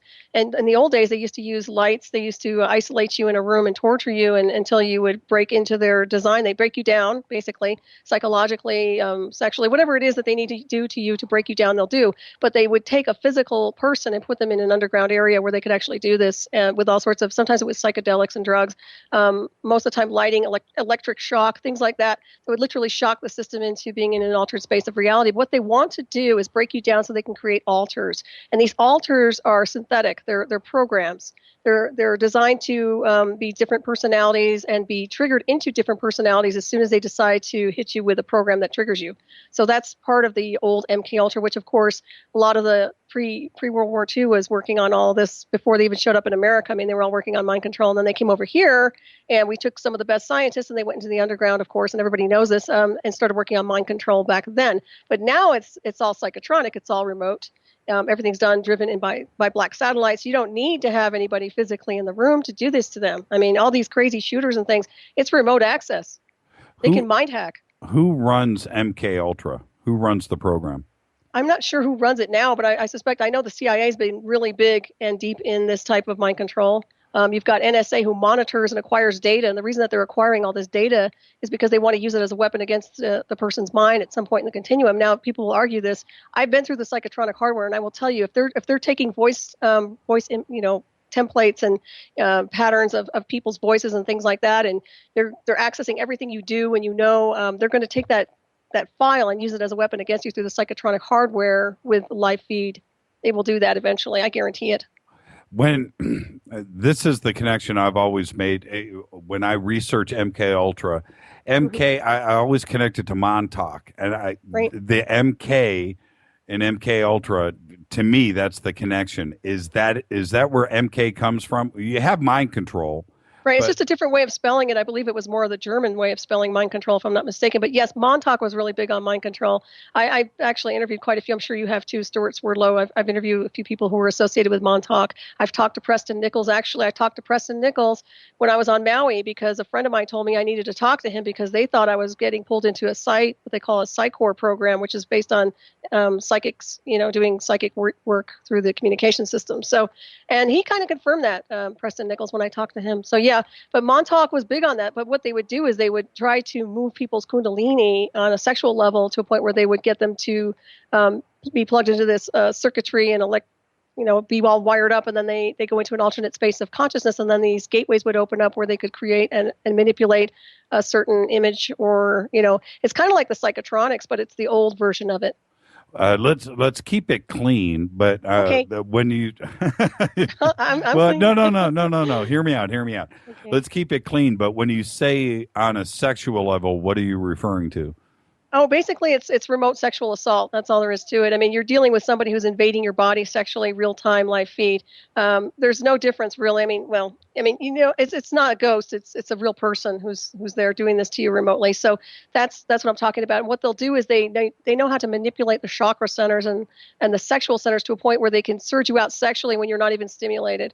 In other words, they'll show a picture of something and they'll try to get you surged out sexually so that you'll be triggered with that, and that'll be something that you're turned on by in the future. It didn't work on me. Every time they tried that on me, I would get really annoyed.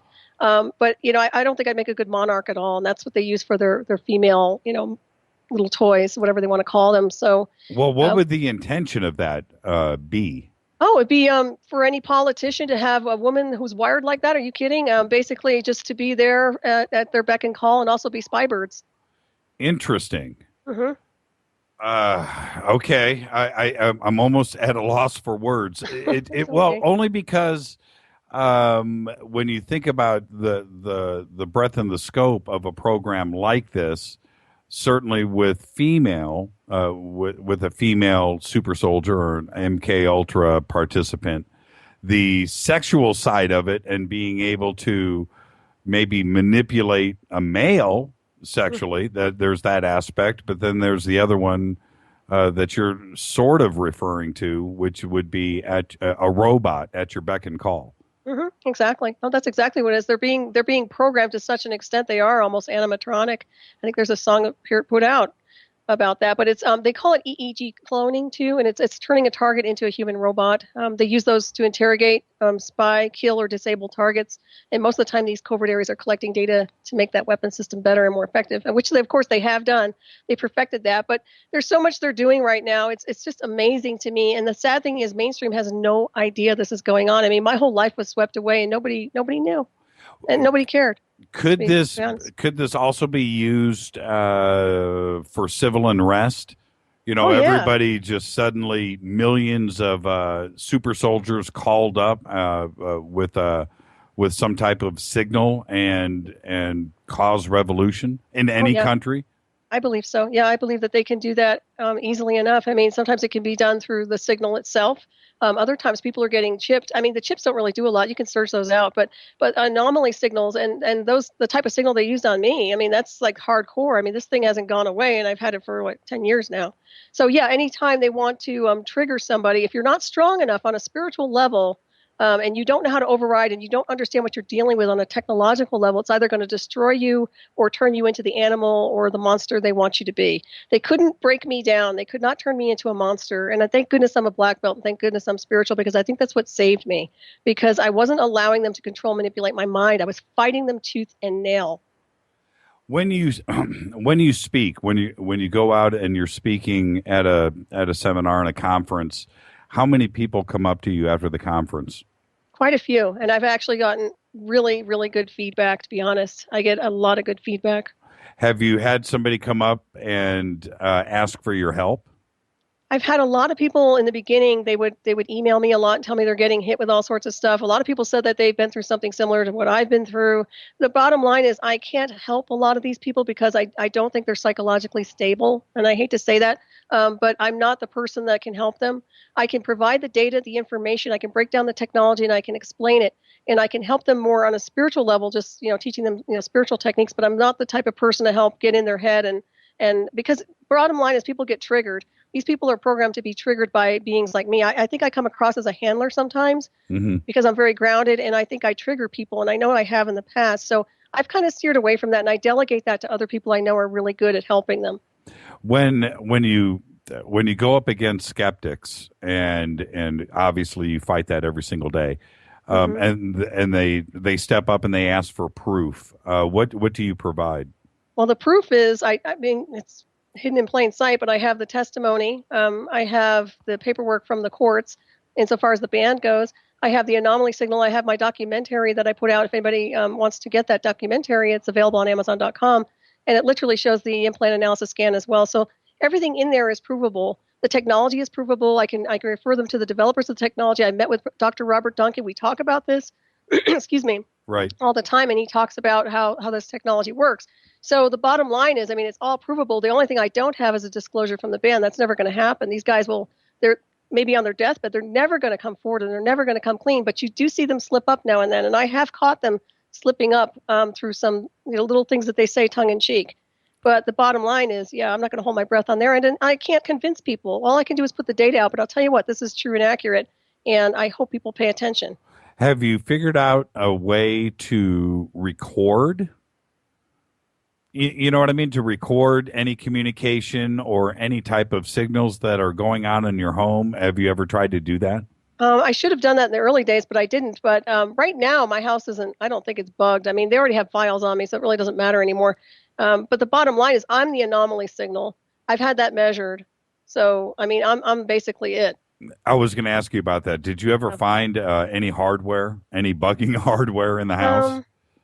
I think I did have bugging hardware, but I can't confirm that because I was in an altered space so often originally that I didn't pay attention, but I'm pretty sure I did, especially on Maui, because the first thing they do, and I will give everybody a clue, if they come to your house, if you get something like this and some agent comes to your house, please don't let them use the bathroom. And they use this as a ploy to get in and say, oh, can I use your bathroom? They did this to me twice.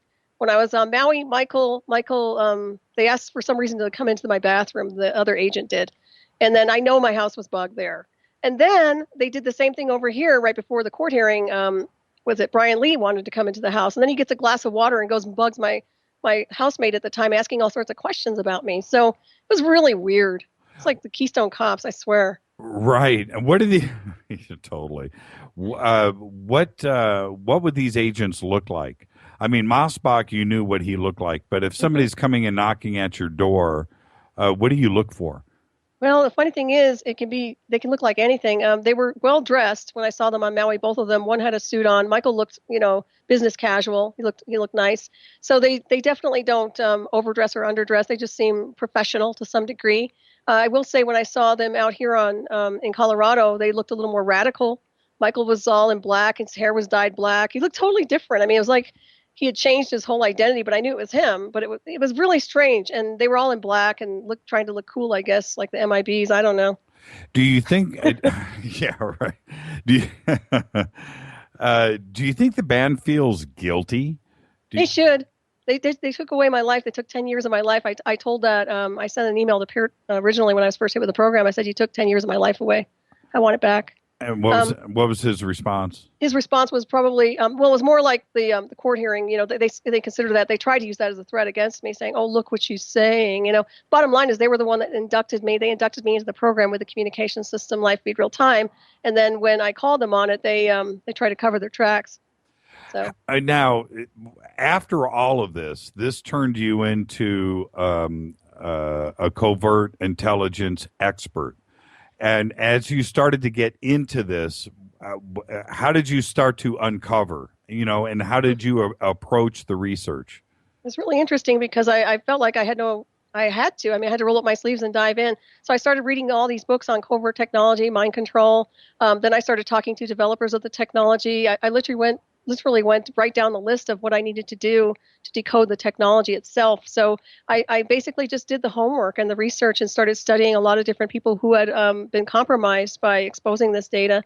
And so I just learned. And then a lot of the data, what's really interesting is that it seems like people would fall into my lap who had access to like black satellites and things like this. So I started writing my book, The Remote Black Operations in Areas Beyond 52. And I mean, I was putting out data that I know is correct. But I'm blown away. Sometimes I look at that information, I'm like, wow, I can't believe I wrote that because, it's really interesting because this is something I never would have looked into ever. I had a life before all this. So, it wasn't something I wanted to do, but unfortunately I had to. Well, when you say you talk to developers of the technology, who specifically did you talk to? Dr. Robert Duncan is the main person because he works with a lot of the psychotronic brain templates, and he developed a lot of that the technology they're using right now. As a matter of fact, that's a technology that's been around for a very long time, but they've really polished it up. Well, I'm interested in that. Okay, so what was Project Soulcatcher? Make sure if you're really interested in understanding this technology, he puts it out the best way possible because he's obviously one of the developers of the technology. It's Project Soulcatcher Volume 2 is really the book you want to look at. Well, tell me about it. Well, it talks about the technology. It talks about the government using this technology to control, manipulate the masses. It talks about the array system. It talks about certain programs and keywords that they use, like Satan is an acronym for something else. I mean, they actually take biblical names and things and use it as a communication system in a program to induct a target and then run a type of program against that target in order for them to react a certain way. It's really disturbing. Let's put it that way. For people who've never been hit with a program, they'll read that book and they'll get through 3 chapters and get very upset because it's that hardcore. Wait, you're blowing stuff past me so quick. I've just got to go back and grab stuff. Okay, let's go. Right. What's an array system?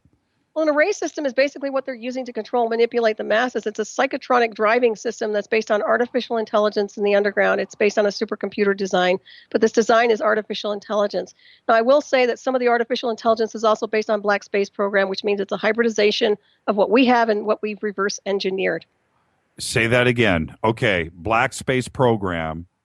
Mm-hmm. So basically, it's an artificial design. It's okay. Woo! It's an artificial intelligence design that's based on a supercomputer design in the underground also, but it's also with off-world technology. It's a reverse engineered off-world hybridization technology, which means you have 2 different designs. You have something that's ours and something that's not from here.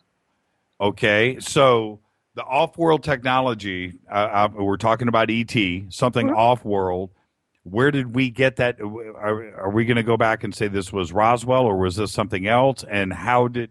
where did this technology come from? I don't want to let this go where we just say it's, it's black and it's off world.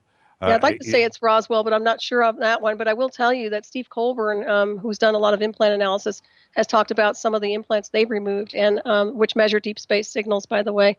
But the artificial intelligence design and the off-world technology is probably from Roswell, but I can't confirm that. I just can't.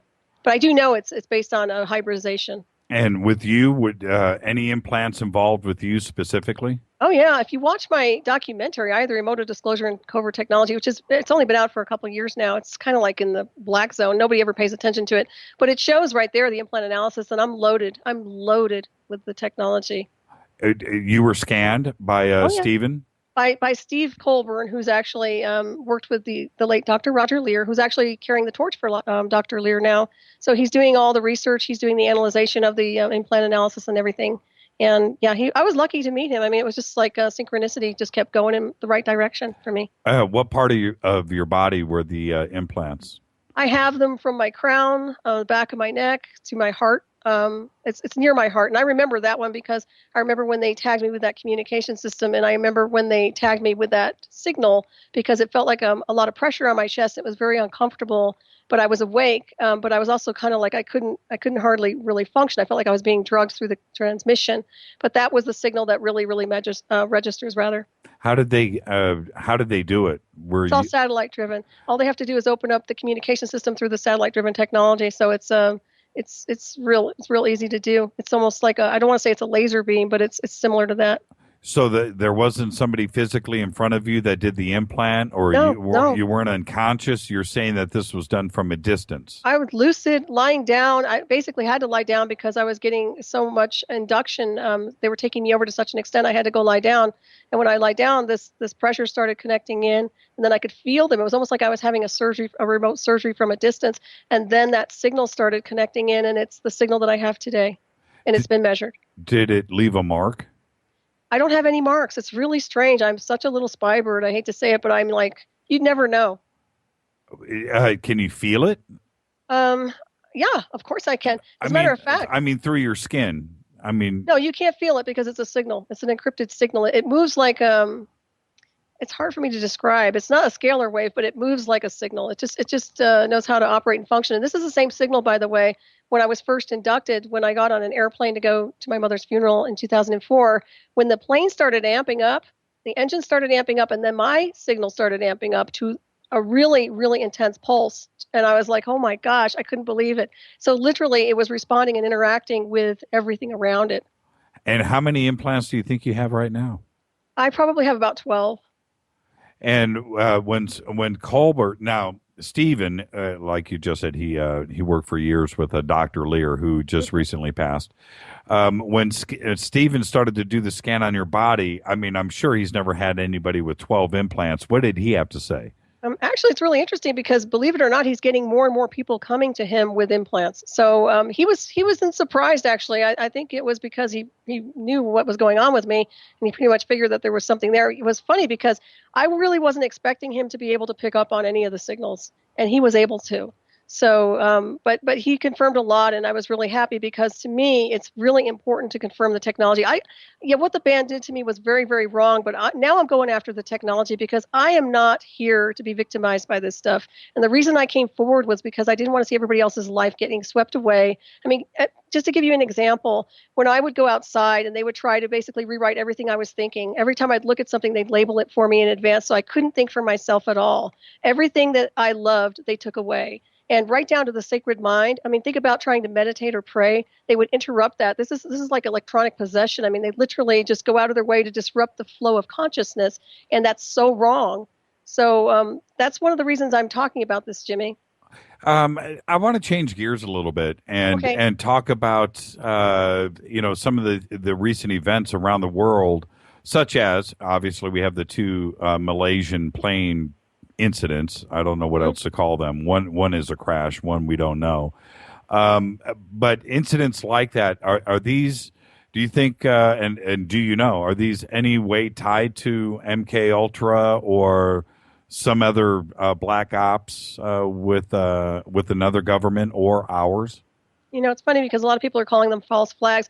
The only thing that comes to mind with these flights, especially the first one, is the technology. I know that they were all there were quite a few people on board that were involved in electronic warfare. That's huge. That's really huge. If you understand what electronic warfare is, then that's big, because a lot of the psychotronic driving is based on electronic warfare. So you've got people there who obviously know something and were taken out or taken away to some degree. So that to me stands out. Everything else is a distraction, in my opinion.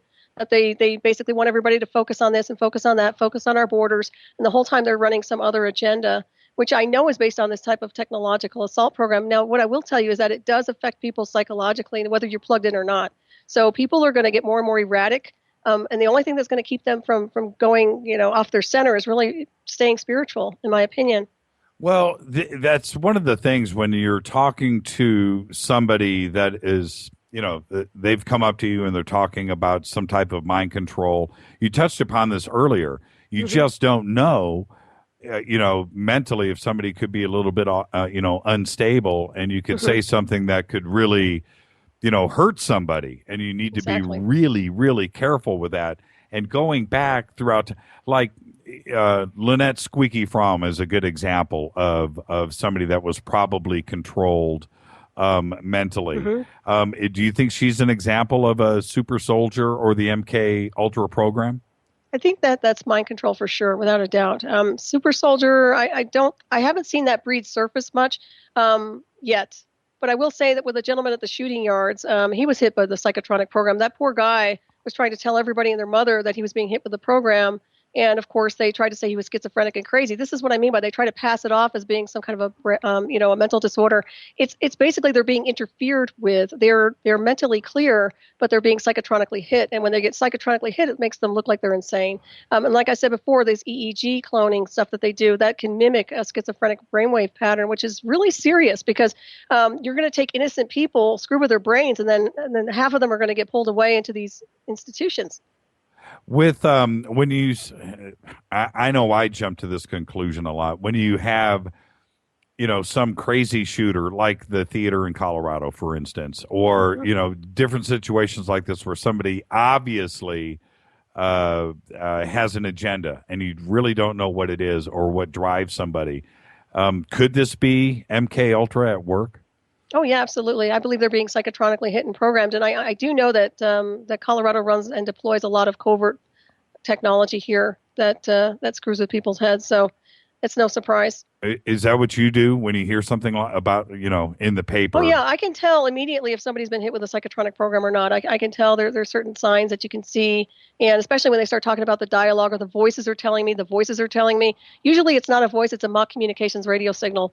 And that's what the thing is. They need to learn to define this type of technology a little bit better so that people understand that it's not just this person ghost in the atmosphere. It's actually a real radio communication system. How do you want the public to respond to somebody that ends up going to court for some tragic thing that has happened, and they start to disclose and they start to put these programs out in the public? You mean how do I want the public to respond? Yeah. I mean, I told you. Yeah. Right. The sad thing is if people start really understanding what's happening from day to day, they'll see it all hidden in plain sight. But also look at DARPA. Look at everything that they're communicating. All this technology is out already. Everything I'm talking about is provable. There's nothing that I'm not saying that isn't accurate and provable. I mean, the band will never come clean. And I'm sorry for that they're never going to tell you the truth. But that's the bottom line. They're involved. And I think they're going to slip up and hang themselves at some point. But I don't know if I'll live to see it. But yeah, I just hope people educate themselves a little bit more. Right as I said that, it popped up on Twitter, like the last military base shooting, and that's exactly what I'm talking about. Is that what's going on? Oh yeah, absolutely. Yeah, I mean, people are getting hit all the time. There are a lot of people who are being inducted. It's really unfortunate. We did the Mind Control Super Soldier Summit 3 out there in Vegas, and I tell you, I wish more people were in tune to that because it would have been a really good summit for people to attend. And understand what's happening because chances are maybe one of their loved ones, a family member might get inducted. You never know. And if they're displaying certain symptoms, it might be a good idea to look at this avenue. Somebody had posted also on Twitter, and I didn't make the connection. Do you think I didn't see this? Do you think your karate, your black belt had something to do with this too as well?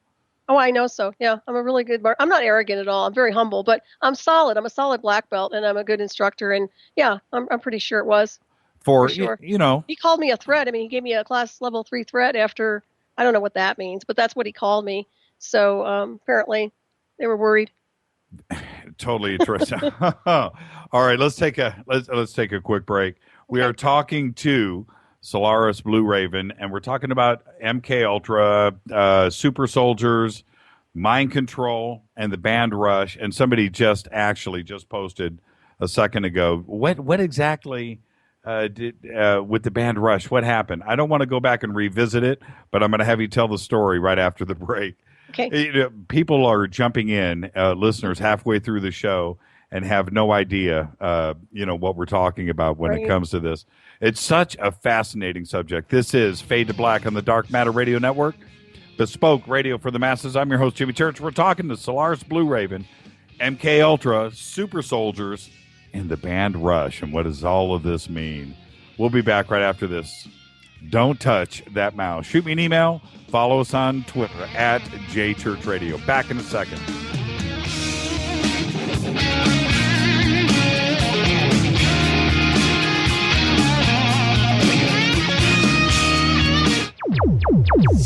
Despite popular opinion, reading a book will not make you smarter. But listening to Jimmy Church will. On the Dark Matter Radio Network. He's always giving it to you straight. JimmyChurchRadio.com. On the Dark Matter Radio Network. Erica, Brittany, Gabby, and you're listening to JimmyChurchRadio.com.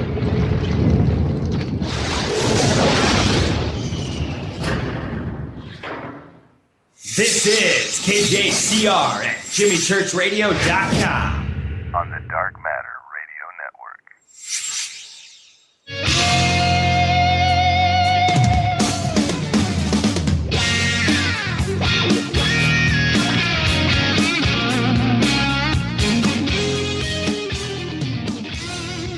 Network. Fade to black.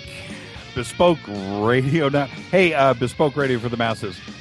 Let me bring this down. Solaris, is kind of funny. I'm watching the Twitter feed, and it says as soon as you said DARPA, our signal dropped. I'm looking over at the network connection. We're totally cool over there. Everything sounds fine over here, but it's just kind of funny, when we start talking about this kind of stuff. I love it. It's kind of an obvious thing where you start talking about this sensitive stuff. It always happens on this program. Right when you get to the moment. Now, I'm looking at one of the Twitter feeds, and I'm just going to read it to you. This is from Michael Rad. He says, "Why does everybody get hung up on MKUltra? There's been many since then, like MKUltra, Phoenix 2, and Trident." Do you know what he's referring to? Not really, but I do know, mind control's been around for a very, very long time. The problem is that it's not being treated and addressed accordingly, and it's not being addressed to our governments to a point where they're actually doing something about it because they're the culprits, basically. You're dealing with agencies that are involved in it. Well, so Phoenix 2 and Trident, these are two mind control. It sounds familiar, but honestly, I don't know offhand. I don't want to say anything about it. I just don't know offhand on that one. Okay, fair enough. But I do know that there are many different kinds of mind control programs. Well, I guarantee you, all I had to do was mention it. Then the email will come in tomorrow. Dude, you didn't know about Phoenix 2? You didn't know about Trident? It's been going on forever. Well, I'm surprised. I was going to say, I'm surprised your Twitter isn't blowing up with the Rush stuff, but Oh, it is. Oh, I know. You're very kind, Jimmy. Thank you. You know what? They turned their fans against me back in 2004. And after I started testifying, they really used them as a human shield. So I'm sort of calibrated for all that. I have a friend. I'll say his name right now. Say it out loud. Jim McLeister. And there is no bigger Rush fan in the world than Jim McLeister. And when I started the sports show way back when, man, you're not playing any Rush bumper music, man. Right? I mean, seriously, I guarantee you he has been to every Rush tour since high school. Every show he has been to every single year. And I will be hearing from him tomorrow after this show. And I understand why. I mean, for Rush fans that are out there and they hear something like this, yeah, absolutely. They're going to go on the defensive, and that's just the natural reaction to it. But if the band wants, their fans to react in a certain way, then they could do that too as well. And I'm sure your email and your snail mail must have gone crazy. Mm-hmm. Oh yeah, actually, yeah. When I first did that 2006 video I did with MKUltra and Rush, that was to protect me in case I disappeared. By the way, after I testified in the courtroom, I had friends of mine who were really concerned about me just vanishing because they knew that everything was getting shoved under the carpet. So I did that. That was just cold turkey interview. So that one, we uploaded that. A friend of mine uploaded that on YouTube, and within like an hour, it had 10,000 hits. And we took it off because everybody was going crazy. But the bottom line is, Rush, I used to like their music too, and I had a lot of respect for them. That respect is gone now. I know what they do. And that's never going to change. And the bottom line is, if people start decoding their writing and really looking at Peart deep down, I think they'll see that I'm right. But that's, that's fine. Just listen to the music and live in La La Land. I don't care. How do you respond to somebody that would just say, well, I'll say it, aren't they just writing about cool stuff? Can it be just that? Oh, I wish. Yeah, I thought when I was first plugged into the communication system, by the way, and in the synthetic telepathy, I thought it was kind of cool too. I thought, wow, this could be used for this, and this. I was thinking to myself down a checklist what all this stuff could be used for in a positive way, like you could heal people and you could make this person see or whatever. I was thinking about the good side of the technology, and of course that didn't play out accordingly. So it's check out this tweet that just came in. I never liked Rush for some reason, ever. I think I knew it was corrupted on some level.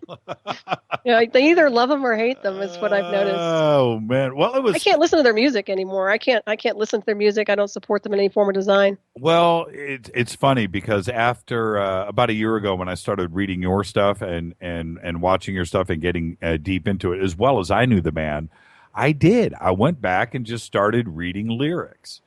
And it's just strange. That's all I have to say. It's just strange. And it was a weird, the 2112 album, not to get really too specific, but the 2112 album and the lyric content on that was so different for the time. And I remember dropping the needle on that. And some friend of mine in high school, this was down in Panama, Central America, handed me the album. Dude, you got to check this out, man. You got to check this out. Just go home, put on the headphones, and don't stop. Listen. And this is a true story. So I do that. I'm at home. I'm in the living room. My dad's a musician. He's in the back of the house. And the album is playing, and he comes out from the back, and he goes, this is my dad, a jazz guy. That's pretty interesting sounding stuff. Wow. And it drew my dad out. My dad didn't listen to Led Zeppelin or Black Sabbath or Kiss or whatever I was listening to back then. Rush caused my dad to raise an eyebrow. And that album had a serious effect on a lot of people. And it was about a subject matter that really hadn't been done by any other band up to that point. And now, and I know you know exactly what I'm talking about. People that are listening right now know exactly what I'm talking about. And judging now from your experience, and you go back and you read those lyrics, then it all kind of comes together and makes sense. And is that what you suggest to people specifically? Go listen to 2112. Yeah, I tell them to go right down through all of their different albums and look, and you can see it right there, hidden in plain sight, all of the detail, all of his information. I mean, he's a radio receiver as one of the songs, lyrics. Literally, he's talking about the technology and the interface with the communication system. Am I the only one that's been able to decode this? And I guess that's because I've been plugged into the communication system and they're, with them real time, because I don't know anybody who's been able to see this like I see it. Well, check this out. You're not alone. Okay, here's another tweet. Just came in. Rush often sounded disjointed to me also. Maybe it's our innate MK resistance, Jedi mind tricks.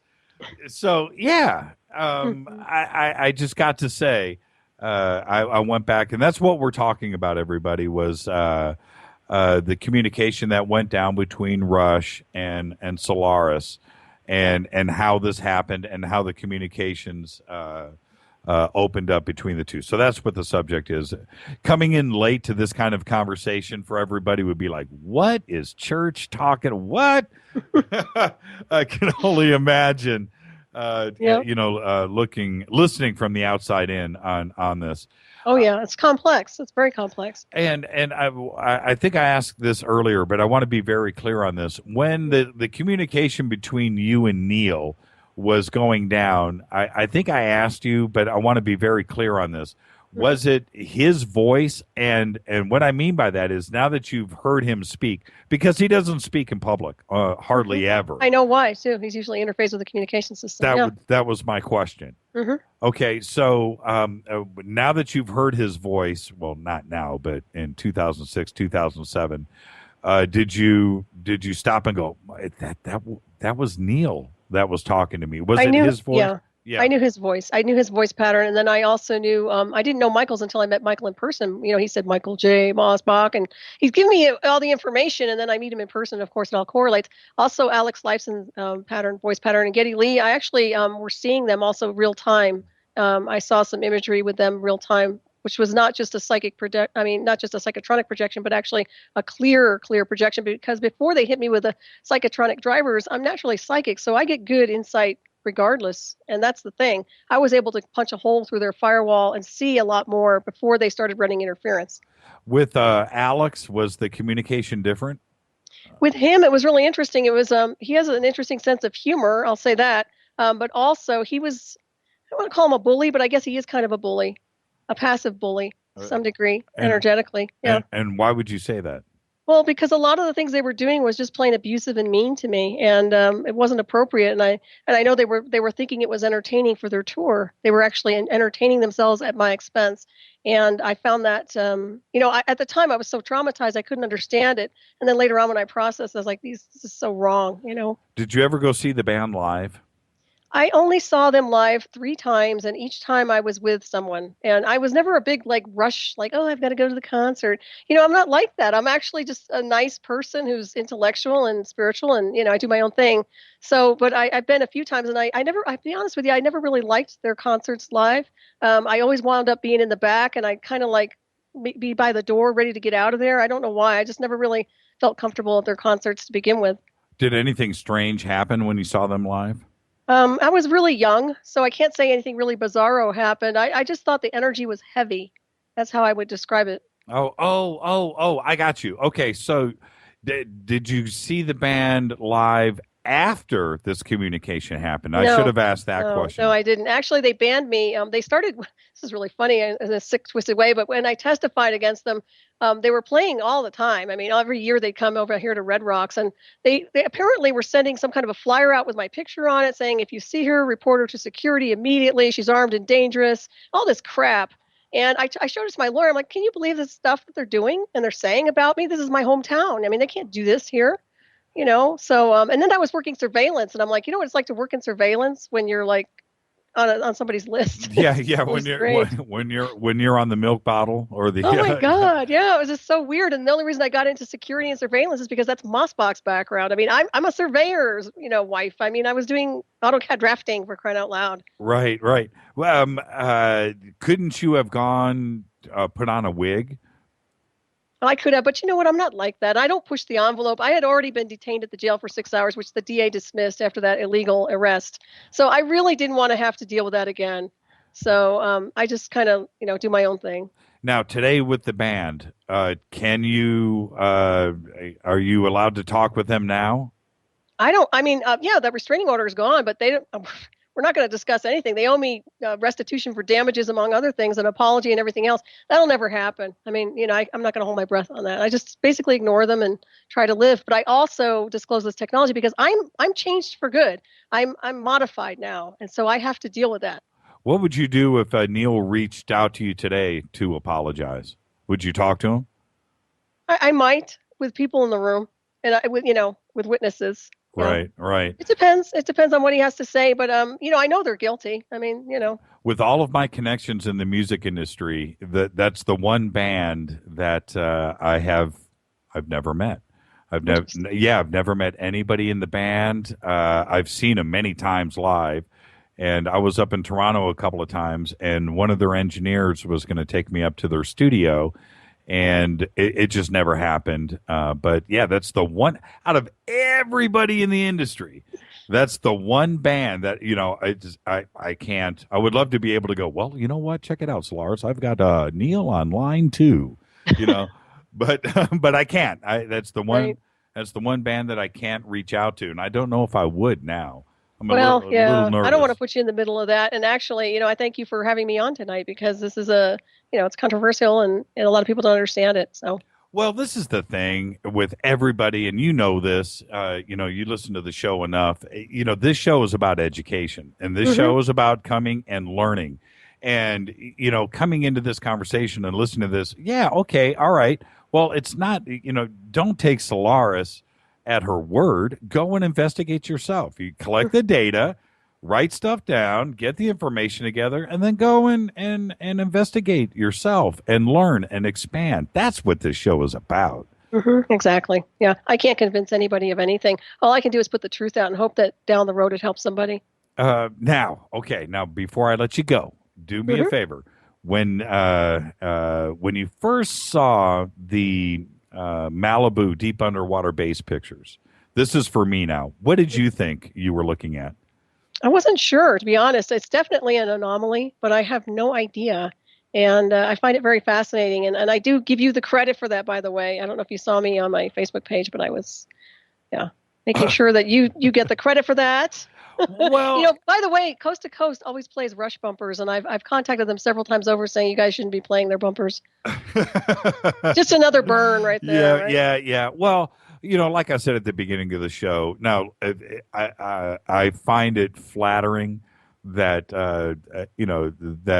this show, Maxwell and Dale and myself and the Malibu base have been the subject of conversation on Coast to Coast for the last month and a half, but they have to talk about it.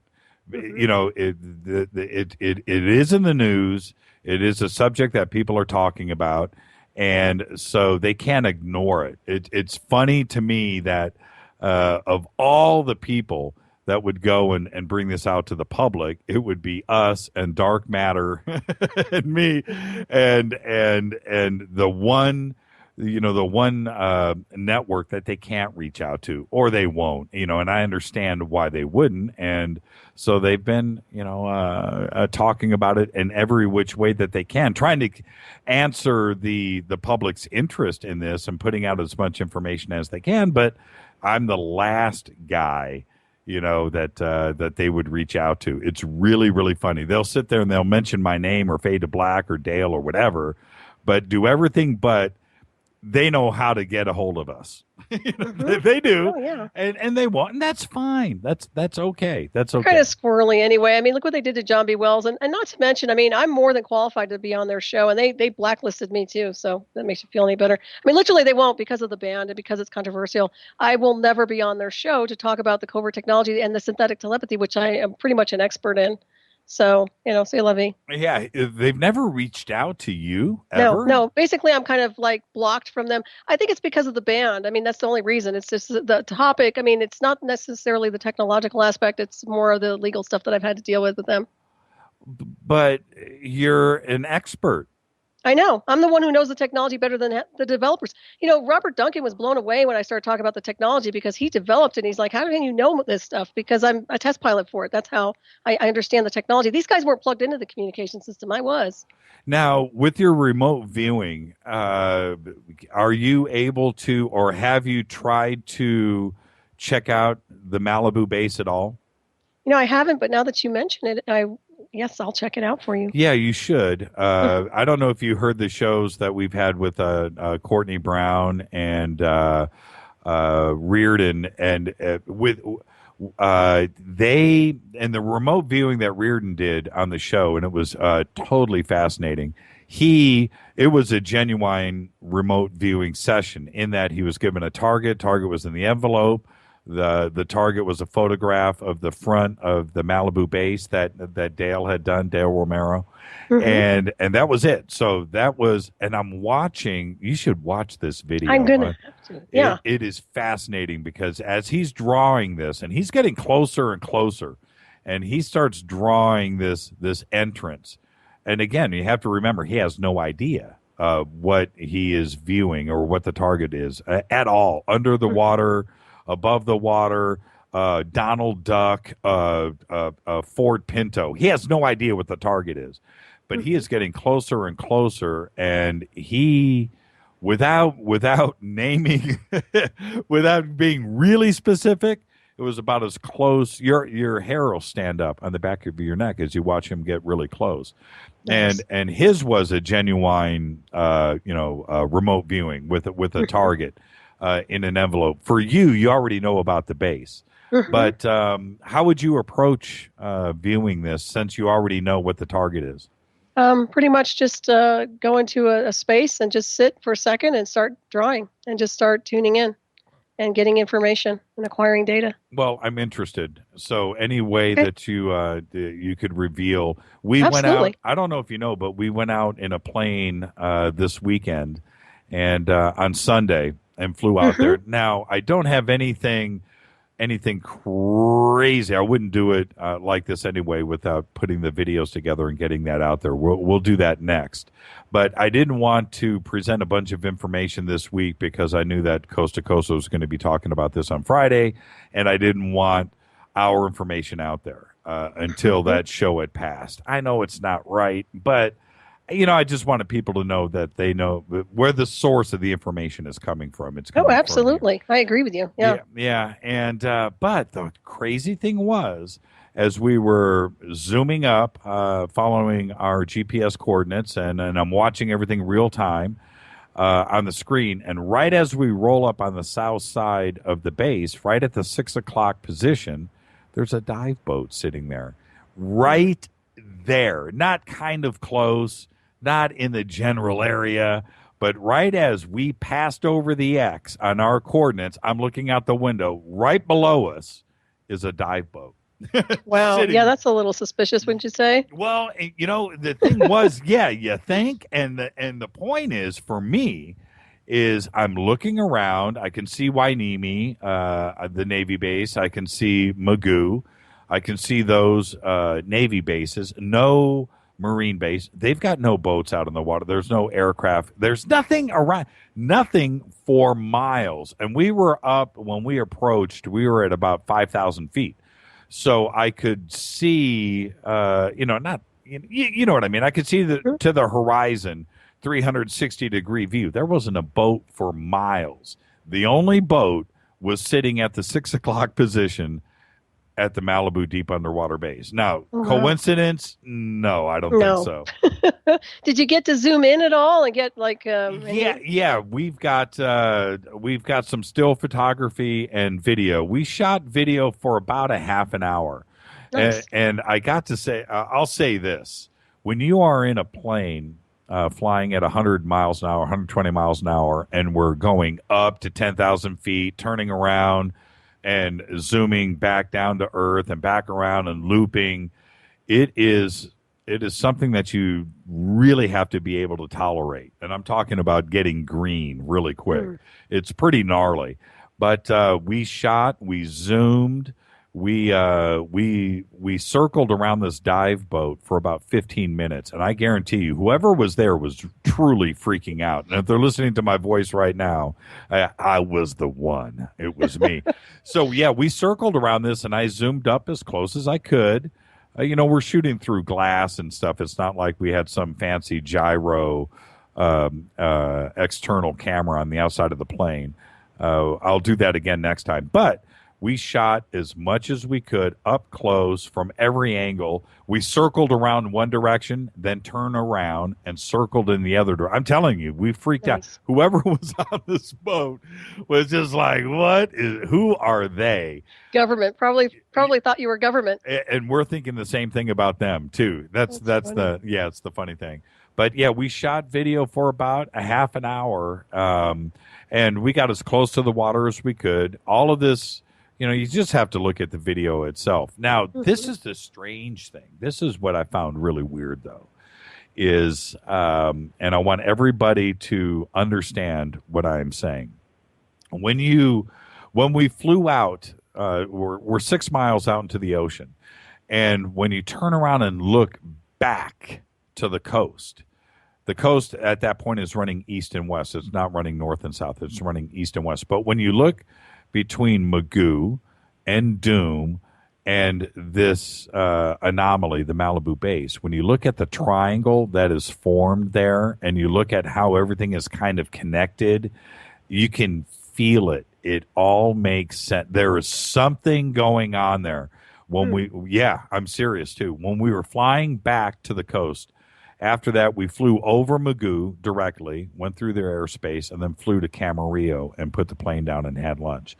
But flying over Magoo, and I'm looking at their airstrip, and I'm looking at the base and the naval installation that is there, and I turn around and look over my shoulder back at the Malibu base. The connection is, you could feel it. It is so obvious. It is, talk about hidden in plain sight. It's right there. Yeah. Nice. Yeah. Well, excellent. Well, bravo. Good call on your end. Yeah, a pretty weird feeling. Yeah, it was pretty weird. You can definitely feel the connection. You can, and I don't mean to get all weirded out about this, but it's a feeling that you get. You can just kind of tell that there's something going on there. You can just feel it there. It's extraordinary, and it's exciting at the same time. But you can definitely feel. I can't wait to go back out there again and shoot with a better camera and get closer to the water. We'll do that next, and then of course we're going to do we'll do the dive and with the ROVs, and that'll be coming up here very soon. Good. I hope there's no fleet there when you show up. Well, I was expecting that. This is what we're going to do next time. I'll say this publicly, and just like something that you had said earlier, you went out and you went very public with it. I'm going to announce it. And when we didn't announce that we were in their airspace because we were about a mile out from it. But I think next time we're going to just invade the airspace, and they're going to say, "What are you doing?" And you're cordial, and you just say, "Okay, well, you give your numbers and you tell them what you're doing." And we are going to say, "Yeah, we're out here looking for the alien base." And record it and get the response from the tower and see if they scramble anything, see if they send any boats out, and see if there's any type of response. But yeah, we're definitely going to do it in grand fashion next time. This time I wanted to be a little covert. I wanted to see if they would react to us being there. But we didn't, where the airspace is for the base itself, before you have to announce that you're there, we didn't even get close to it. We're about 1.5 miles outside of their corridor. That's good. So now, before I let you go, when you say covert, when you are doing investigation, what is it exactly that you do now? Well, right now I'm just writing my books, but I do investigations. Like if people come to me for some kind of an anomaly in their home or something like that, I'll try to help them out or try to break down anything that's happening to them. I'm not talking about the people who are really psychotronically hit, but more like anomalous things that are in their orbit that they're trying to assess. So I kind of troubleshoot for people here and there. But mainly right now what I'm doing is working on my books and writing and doing the radio shows. Yeah. Well, when you say, how do they contact you? Through email. They'll just get a hold of me one way or another, or a phone, my cell phone or something. And how does that usually, what is it that is tipping them off? Well, I have a website called Night Shadow Anomaly Detectives, for one. I have my books, which are out, which I the Remote Black Operations Scenarios Beyond 52, and then Program by Deception. And then I just have an extensive background. I mean, I've been a test pilot for this type of stuff, so I understand a lot of the programs. No, what I mean is that too, yes. But what I mean is, what is it that is tipping them off that they need to contact you? Well, they'll read my book and they'll see some kind of a similarity in something that's happened to them, or there might be an anomaly in their home. Things I will tell you that if you have, some people will say it's ghosts, when lights go on and off, but a lot of the time that's remote access. If your lights are going on and off in the house, that could be a remote access and a flyby. Also, things in the garage, like garage doors opening and closing. Some people say that's, you have to be careful with that. Yeah, it could be a thief and it could be a spirit, but chances are somebody's tracking your house. Exactly. I just wanted to somebody I to probably hear what to look. that No, more. yeah, Okay. I wanted people to hear what to look for. Yeah, absolutely. Are you speaking anywhere? Not yet, but I'm always around. So they usually pull me in for the Super Soldier Summit and the Mind Control Summits, and then I might put on some kind of a workshop soon. I don't know, so I'll keep you informed. Okay, and your show, Hyperspace It's Hyperspace, Tuesday? yes. Hyperspace Tuesday, 7:00, and I think I asked you earlier, but who's your next guest? Joshua P. Warren. Oh, that's right, Joshua P. And you got to tell him I said yo, and also he gave us some specific areas to look for, some underground stuff, undersea stuff around Puerto Rico, and we are looking at that for him right now. Nice. And, yeah, so just tell him we're working on that. Tell him I said hi. I will. And that's it. Anything else before we let you go? I just want to say thank you so much, Jimmy. I just think the world of you, and I appreciate you having me on tonight. No, Thanks you. everybody for listening too. It was all that and more. All right. Thank you. Solaris Blueraven. Again, Hyperspace Tuesdays, 7 o'clock on the Dark Matter Radio Network. Thank you very much, Solaris. Thank you. Have a great night. There you go. Fade to Black. Oh, man. That was absolutely amazing. And with that, I will take a quick break, and I'll be back right after this. This is Fade to Black on the Dark Matter Radio Network. Bespoke radio for the masses. And is my audio there? There it is. Shoot me an email to Jimmy at jimmychurchradio.com. Got a bunch of email that has come in. I will check that out during the break. And follow us on Twitter at JChurchRadio. Hashtag DMRadioNet. I'll be back right after this. Stay with us. Hi everybody, this is Rob Halford, the Metal God on jimmychurchradio.com. What's up? My name's Brian Taylor, Ninja Badass Extraordinaire, and this is jimmychurchradio.com. JJCR in your face. JimmyChurchRadio.com on the Dark Matter Radio Network.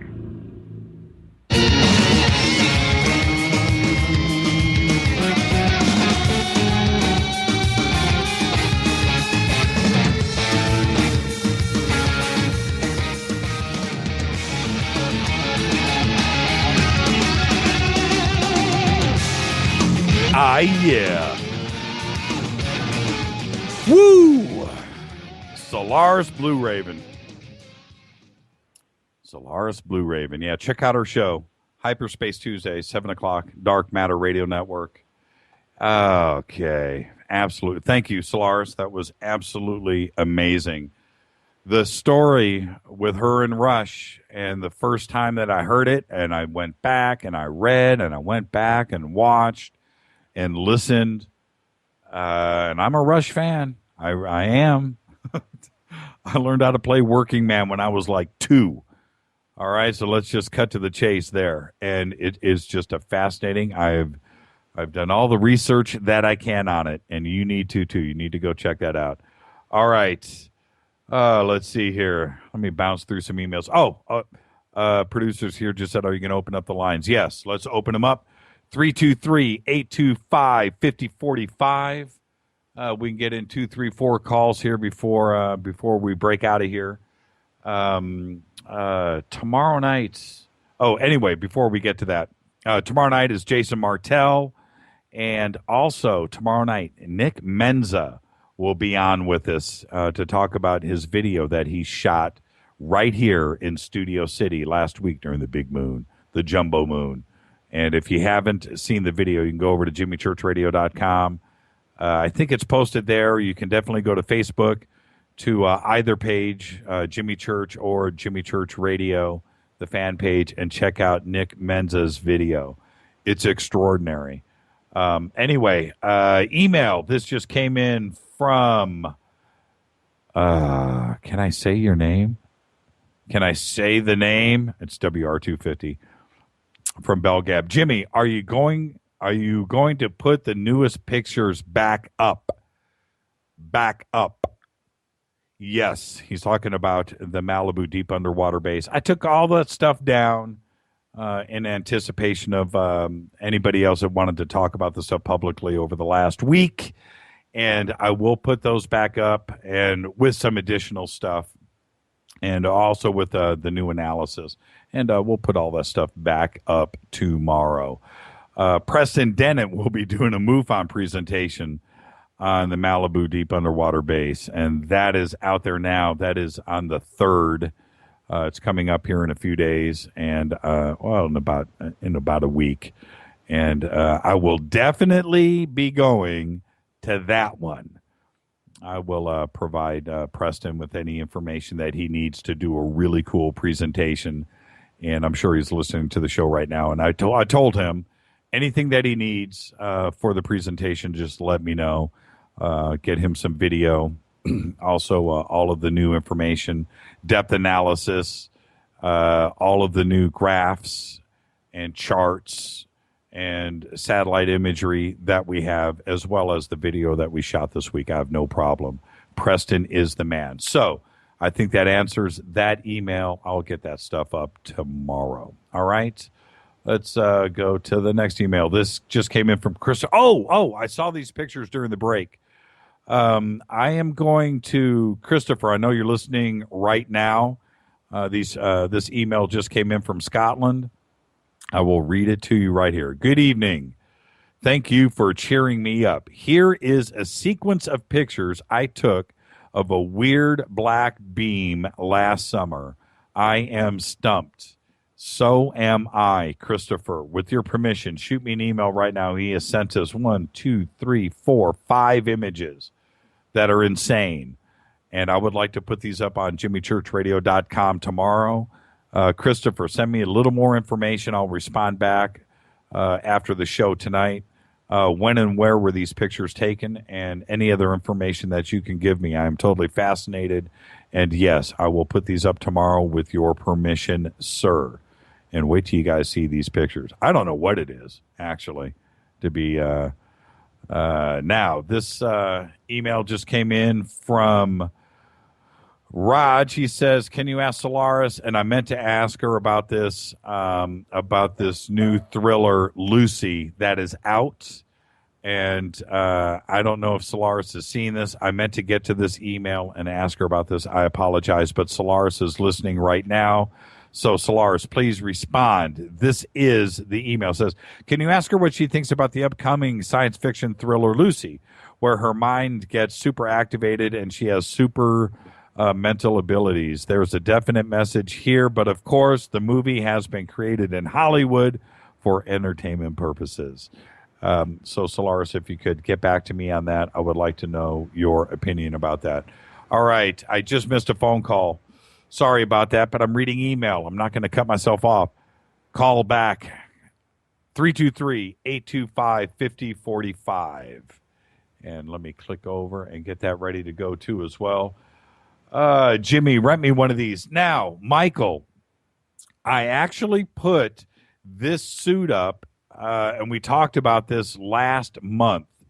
This was being tested here in the United States, and now they are going to use this. Now, this is from Michael Rad, and he's showing the picture of the new submersible suit that you wear. Now, what they're going to do next, Michael, just so you know, you've posted the picture. I will actually get the article back up.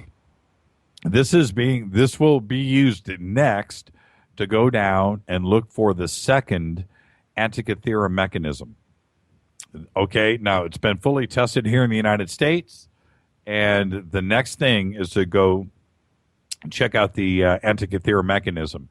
The Antikythera mechanism is about 900 feet deep, I believe. Oh, no, let me back up. No, it's 200 feet. And this is good to 1,000 feet.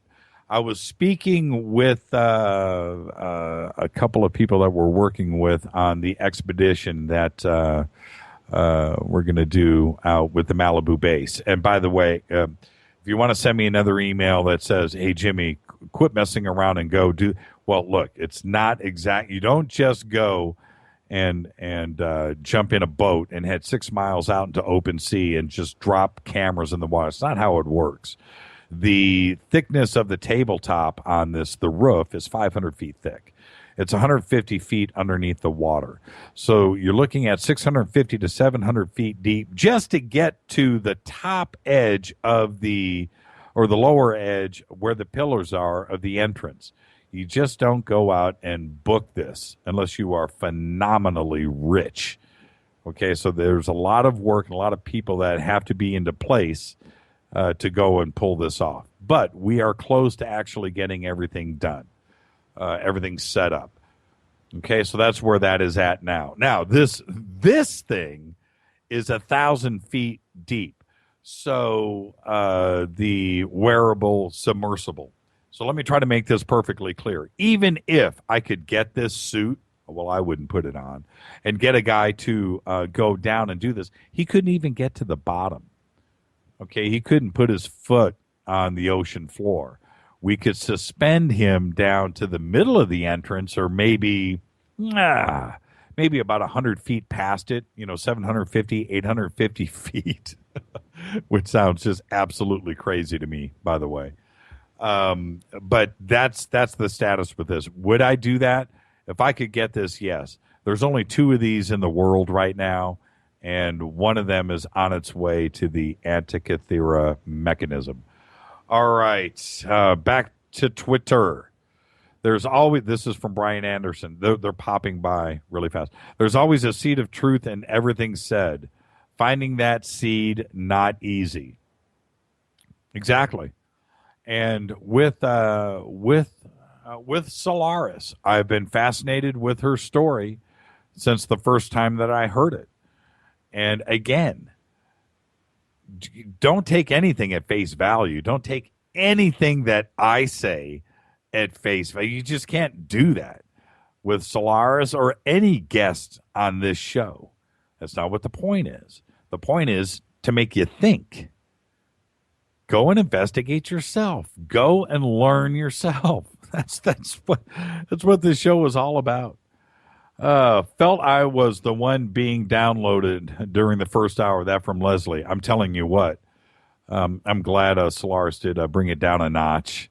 She could have brought it down 2 more notches, and I still would have felt like, what would happen if we threw Solaris in a big tank of molasses and forced her to and slow down? Then we could digest. It was blowing by me so fast. I wanted to just stop and ask about this and this and this and this, but and then she jumped to another subject, and it was fun trying to keep up. Already saw Lucy and loved it. This is from Eugene. It would have been an unreal trilogy if they flushed it out like I wanted. It would have been wow. Okay. Oh, by the way, the Thursday night call-in show. I'm going to do this right now. I'm going to do this publicly. The Thursday night call-in show, wrap-up show. I'm going to give credit to Eugene right now. Because if he hadn't come up with the idea and pushed it and pushed it and pushed it for months, we probably wouldn't be doing it starting next week. All right? So for everybody out there, just go right now on Twitter and say, hey, Eugene, thank you. Because without Eugene pushing this night after night, week after week, it probably wouldn't happen. Oh, Space Oddity. I did want to say this too. That just popped up right now on Twitter. Spaceboy did a version. I asked him to do it, to go back and redo Space Oddity for us, and he did it. And we put up the links, and I put it on Twitter for everybody to go and listen to. I will play you Space Odyssey or Space Oddity tomorrow night in its entirety.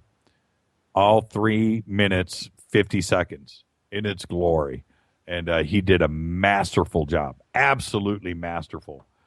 Okay, so with that, I've got a couple of other things that I need to get to. So I will do that when we come back. This is Fade to Black on the Dark Matter Radio Network. I'm your host, Jimmy Church. This is Bespoke Radio for the Masses. Shoot me an email to jimmy@jimmychurchradio.com. I've got a few more emails to go through. Few emails that I didn't read. This is Fade to Black on the Dark Matter Radio Network, only on the Dark Matter Radio Network. Follow us on Twitter @JChurchRadio. Special thanks to Solaris Blueraven. I'll be back right after this.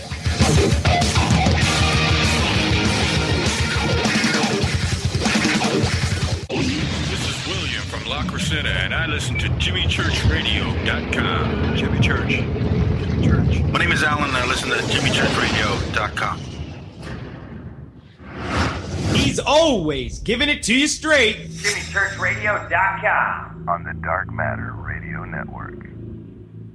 Hi, this is Rob Reiner from Anvil, and you're listening to JimmyChurchRadio.com. What's up? I'm Chris. What up? This is Kyle Massey, and you're listening to Jimmy Church Radio, the Revolution.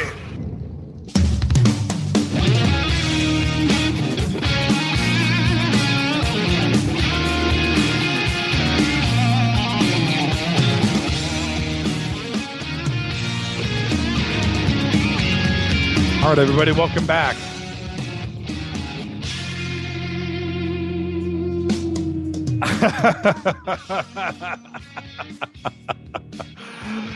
Oh, Keith.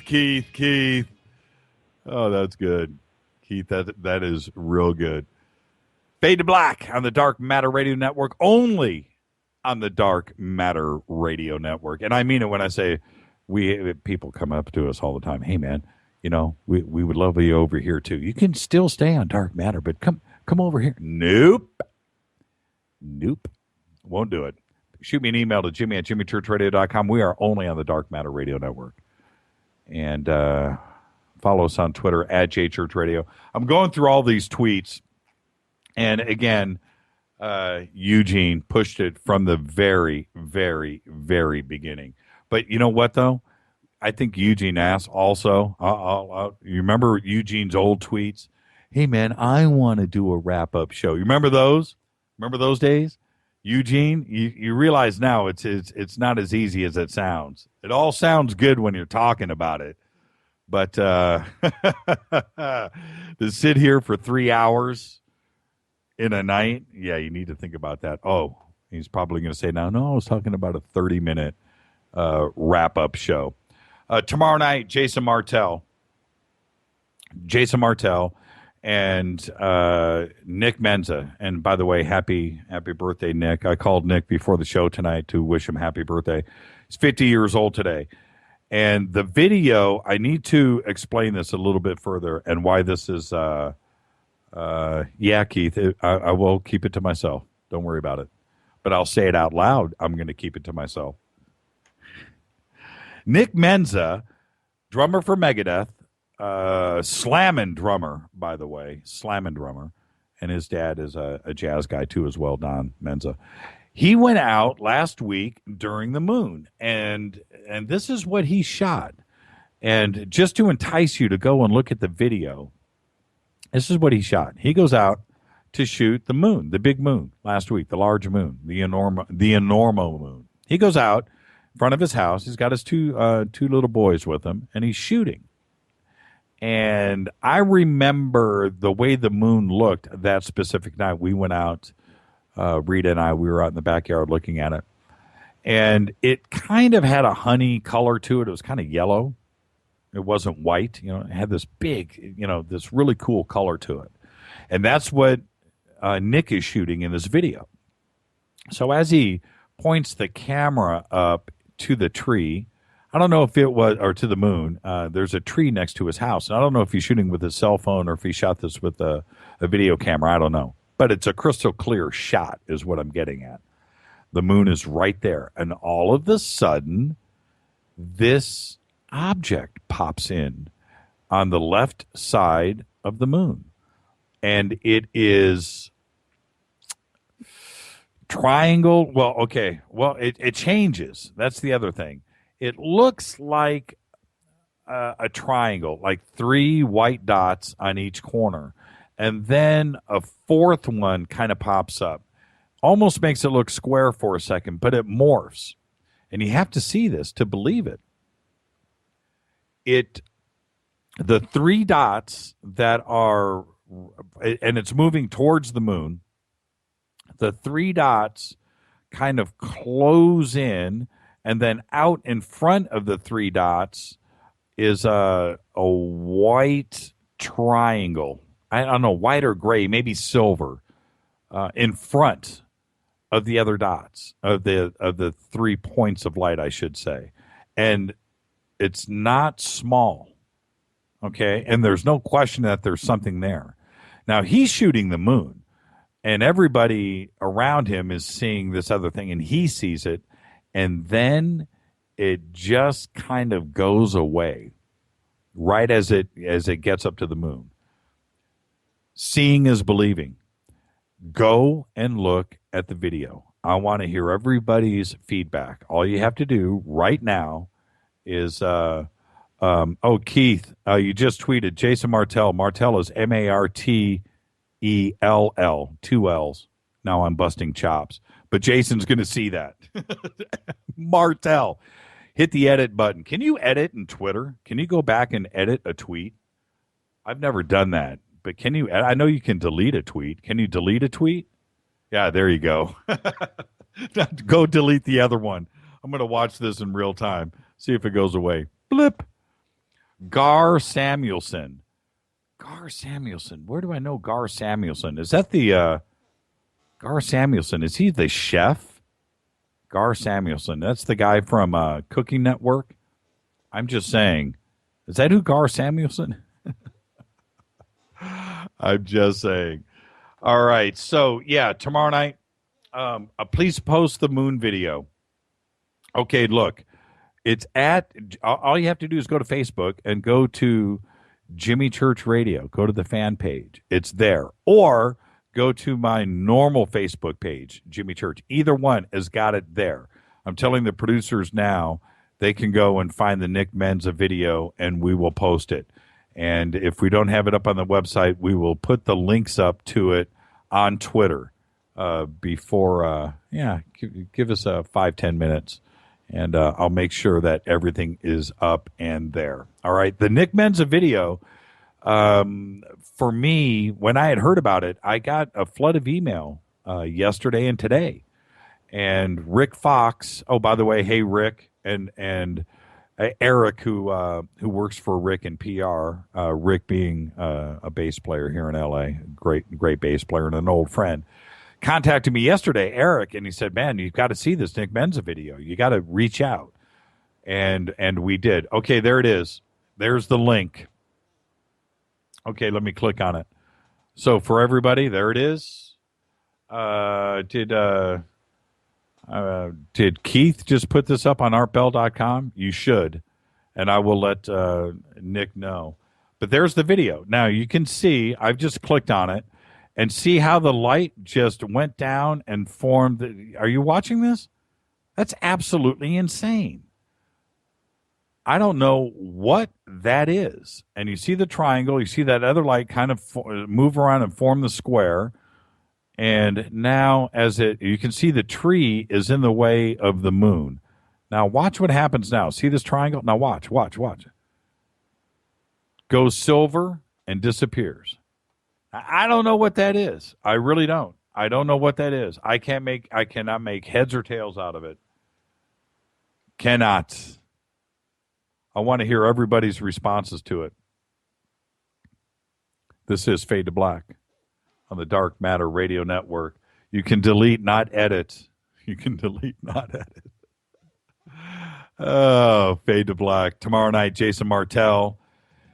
We'll be talking about the Malibu Deep Underwater Base, everything that he's got going, the new season of Ancient Astronauts, what's going on with ancient schools, and the new Göbekli Tepe. We'll be talking about all of that next tomorrow night. Stay tuned. Coming up next is the Arizona UFO Show with your host, Rich Giordano. Special thanks to Keith Rowland and Art Bell. Fade to Black's executive producer is Rita Kamarian. The show is produced by Hilton J. Palm and Mark D. Kovar. The announcers are Steve Harder and Mark D. Kovar. Music is by Doug Aldrich. Show intro is performed by Spaceboy. Fade to Black is produced by KJCR for the Dark Matter Radio Network. I'm your host, Jimmy Church, and I'll talk to everybody tomorrow. See you.